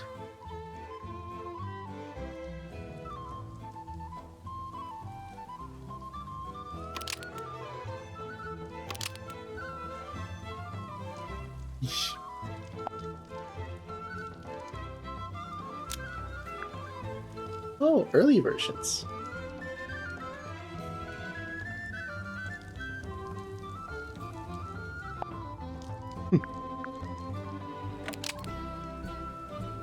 Dude, can you win? I won already. I'm looking at things now. Iron Bell, yeah.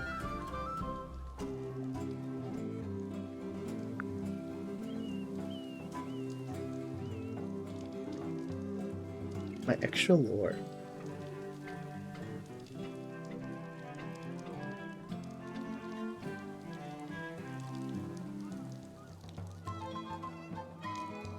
Huh.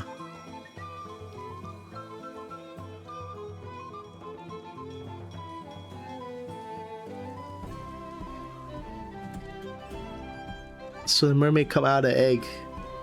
That's fucking shit's wild.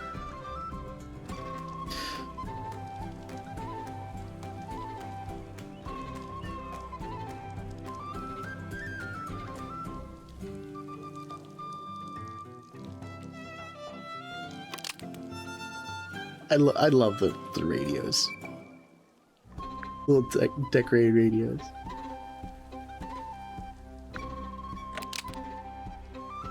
And my little thingies.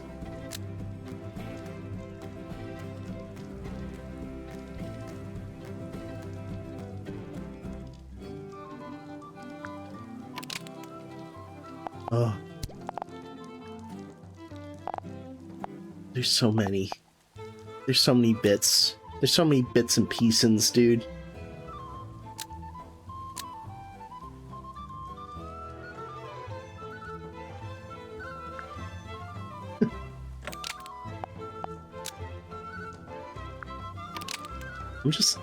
I'm literally spending the next hour just looking at materials because there's so much to study. Oh, I like that little example photo of trying to get just the. Okay, so the entire time where I was like, oh, it's just maybe it's just a photo of a rock, like the whole thing with the Mars. When the time they had that rock on Mars. No. Shit.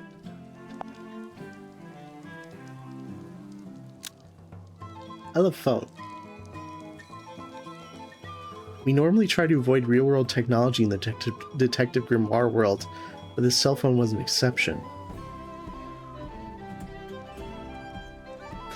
Did you notice how it's not a touchscreen except for when it is during the initial puzzle? Yeah. That's funny.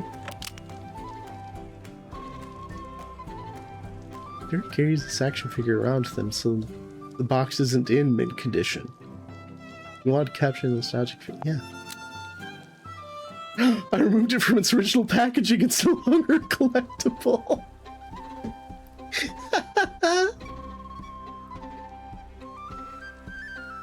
That's great.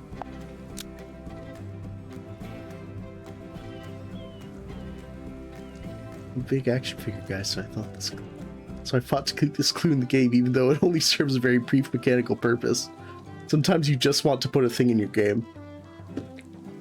God, but that's so funny because it's also just a great little, distant hint of, there is a third person, and that third person is the killer.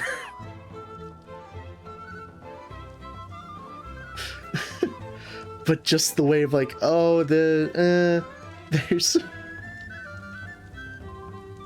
the way it kind of gets mangled up in the story and the translation of it. But just in a way, it's also yeah, there was a third person on that ship. Damn.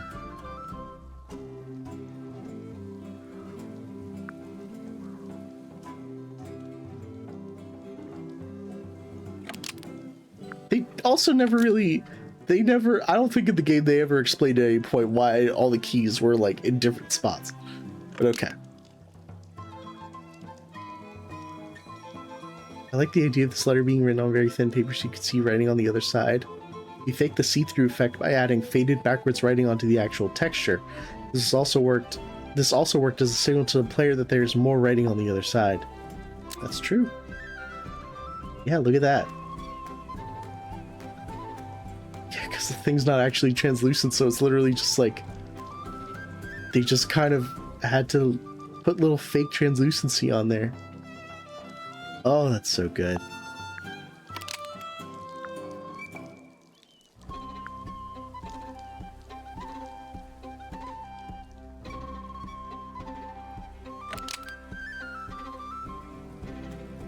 We wanted Wolf to look like he could potentially be a werewolf, so we presented him as a shadowy silhouette to maintain the mystery.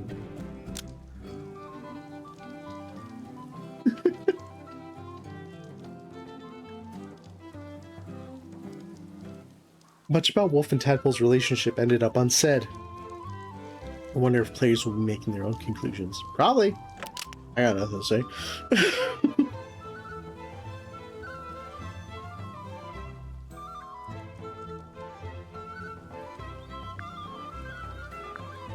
This is like the little, like, I like the little tape cartridges.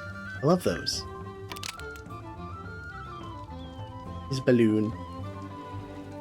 Originally, the balloon basket contained a plush characterization of Grip, but then they just dropped it. Yeah, that makes sense. Oh. These drawings are back from Mr. Grip was a full-on cartoon character that Godric Grip was merely dressed up as. We just eventually decided this was a few too many steps, so we simplified it. Lol. Krampus. Can't believe it. The damn thing was right there. That's crazy. Keen-eyed players may spot the secret earlier, but the intention was to reveal the truth closer to the end of the game. This challenge to visually balance the needle set, the secret didn't stand out too obviously. And it really didn't. It just did not occur to me. God.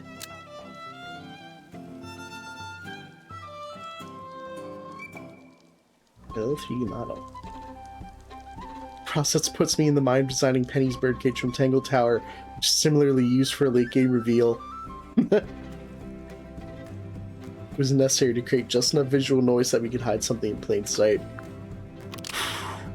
Man, I love it. I love it. Such a good way of doing that. Cane.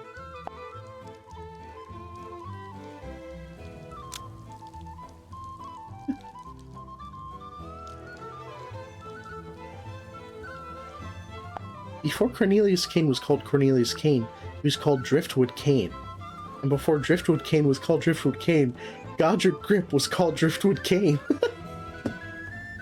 I could go on. The game was in development for a while. Oh, don't I fucking know it. At one point, you played with the idea that the glass ball would be one of Dirk's non-alcoholic beverages. This made it into the script. It did. I used a wax seal for the lid because it felt more unique to Gothic and it felt more unique and Gothic compared to a typical cork. So originally, literally, the bottle had a label on it showing that it was one of his non-alcoholic drinks, but they took the label off because you had to be able to see the thing in it. But they did write it in the script, just like, oh yeah, it's one of my drinks.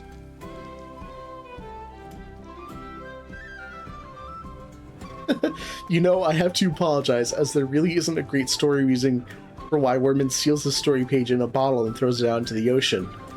I figured it was a Telltale Heart situation where he was racked by guilt and desperate to be rid of it, but there wasn't really time to get into it. No, I could get that. I figured it was a sort of thing of like he wanted to get rid of it, but at the same time he felt that maybe he could retrieve it somehow. Maybe if it came back to him later, he could be like, wait, whoa, where'd this come from? Wolf's pocketbook was another chance to reinforce the werewolf rumor surrounding him. I covered the book in scratches, stitches, and bloodstains. Little on the nose, but appropriate for a red herring clue. Player never meets Wolf, so we want to illustrate the other sides of his personality with the objects found inside. It's so crazy to me that Wolf knew Mariana Moon at some point. This is an electronic gadget that connects to Dirk's cell phone. Coincidentally, also looks like a ray gun. The clue required a lot of balancing due to its dual nature, and since the device had to fit around the cell phone, both clues need to be designed in tangent. Wow. I wonder if the players have worked out exactly why it was dumped into the bilge. Did I remember to write that into the script? I think perhaps I hinted at it. I think he just, like, what, got rid of it? For some reason.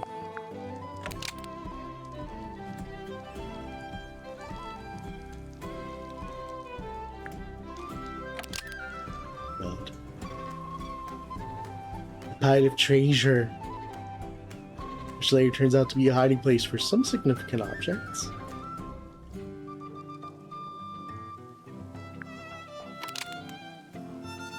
And the... oh, wait, there was a second page for that.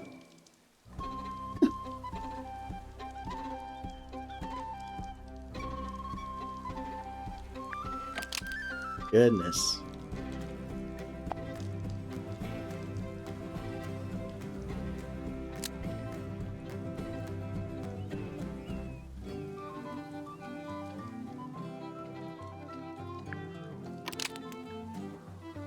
So many bits to just, like, make. And also just the fact that, oh yeah, it's clues. So each thing has to, like, convey certain information. But certain information that wouldn't make sense until later. Hidden pieces. A lot of hidden pieces.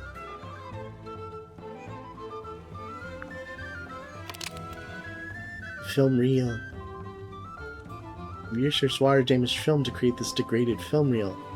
The Remington logo already had an existing design and appears on a statue in Tangle Tower.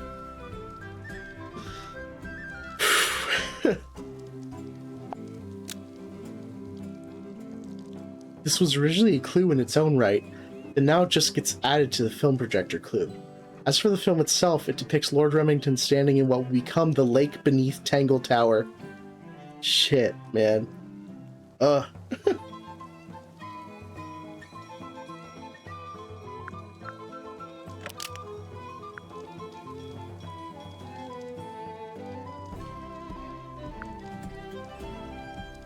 I add some damp and degradation to the side of the scrolls that had been poorly preserved compared to its other half. Huh. The meta weapon.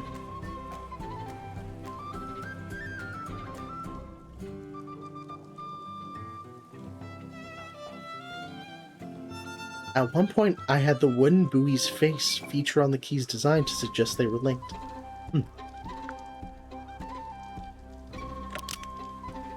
And of course, the mask. After a lot of development, we eventually ran with the version that looked like a Saxon helmet made of flesh. The mouth rotates when it creates sound, so I designed it to look like the inside of a cassette tape reel. This motif then became a subtle visual language that several clues in the game. God. The mermaid's tongue might be an alluring prospect, but choosing to use it displays a dangerous hubris.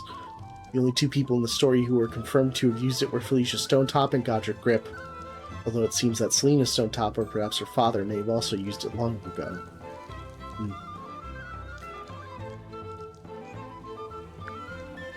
Good gravy. Dirk's mysterious film reel. I had a fun time designing the logo for the imaginary movie production company Wit and Whimsy. This clue was cut from the game, sort of. We removed the Do Not Open film can, and the reel itself is now just found in the projector. Because Do Not Open only really makes sense for undeveloped film, and that film's been developed. No! Look! It's Tremble Mouse! Oh, poor Tremble Mouse. Originally, his table was made of a cotton reel with a beer mat on top, and his seat was an eraser. Could have had Tremble Mouse, bro. Shit. This little guy with his cheese was a charming little character to work on. Although he was ultimately cut from the game, it was nice to craft a sense of his space and general vibes. We had the idea that he would be animated, so we had to keep that in mind as we were modeling.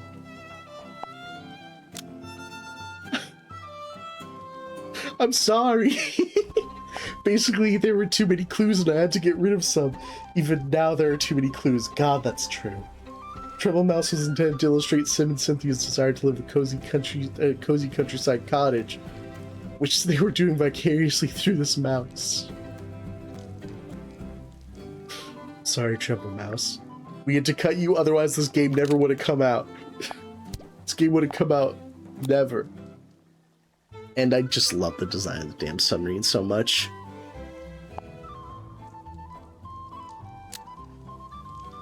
Just look at it. All little bits and pieces. All little shapes of it.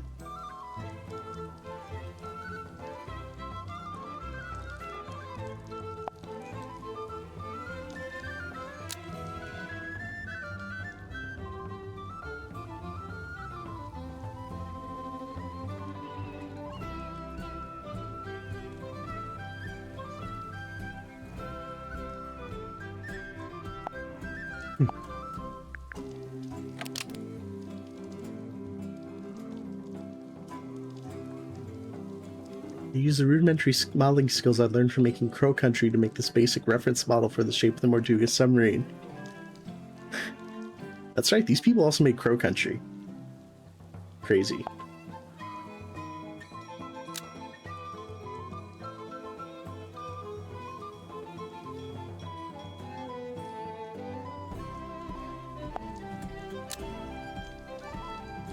Wow.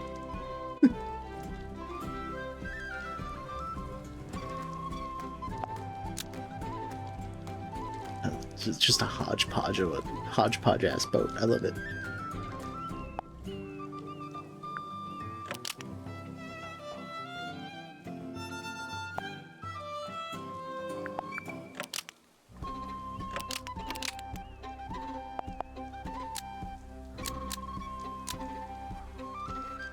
Okay. And that's all the stuff in that. Shit, well, that's Mermaid Mask. Fuck.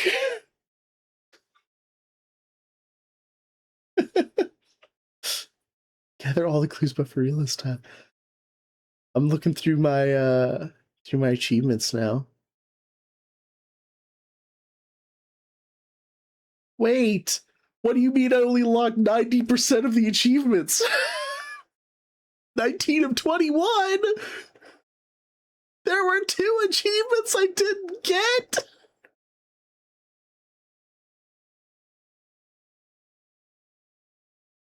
Fuck! No! Start over! What do you mean? I missed 2 achievements! Oh, damn it!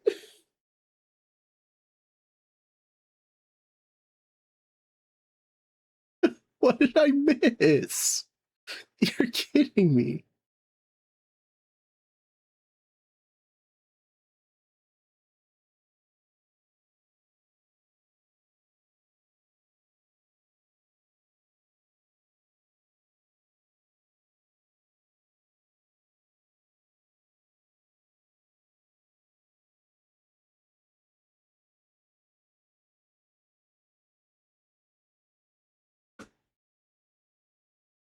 Shit.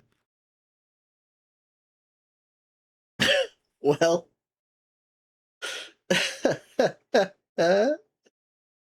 Guess I'll have to look up what those last 2 achievements were. Fuck. Oh. Closest I've come to 100%ing a game. I don't know if have I 100%ed any games ever? Certainly didn't 100% Tangle Tower, because like I said, I didn't show everyone everything.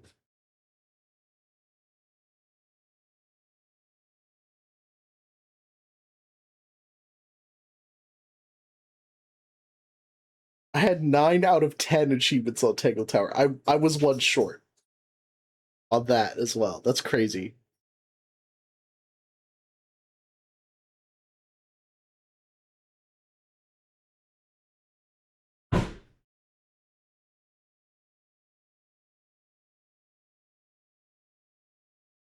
I literally I failed to find like a snow globe in Tangle Tower. Also, Tangle Tower was about 7.5 hours. And how long was Mermaid Mask? Where'd it go? 14 hours. Whew.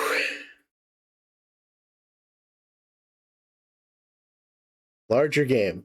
Twice as large. Or at least, you know, I spent twice as much time.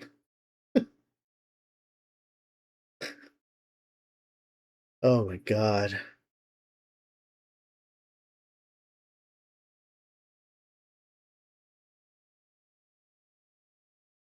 That was fun. That's gonna stick with me. Great job to the devs. You made a very solid sequel. A great sequel to an already pretty damn good game. And just some interesting little extra bits. That little bit in there's what's with the nightmare, man? The recurring nightmare that Mortuga had that sure had some resemblance to something, to a different nightmare a different character was having in Tangle Tower. What's with that? What is with that? What the hell?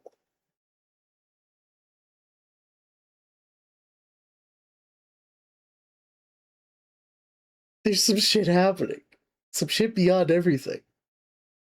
What am I gonna do next time? Big Walk came out. It would be nice to play Big Walk with someone, but nobody's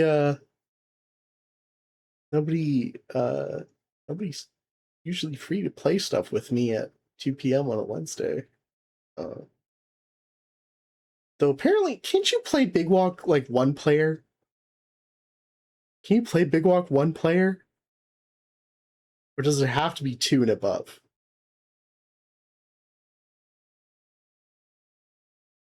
I don't know. I'll look into it. If there's a way to do one player Big Walk, which maybe it's not in the spirit of the game, but if it's possible, I'll see it. I'll look at it. Okay.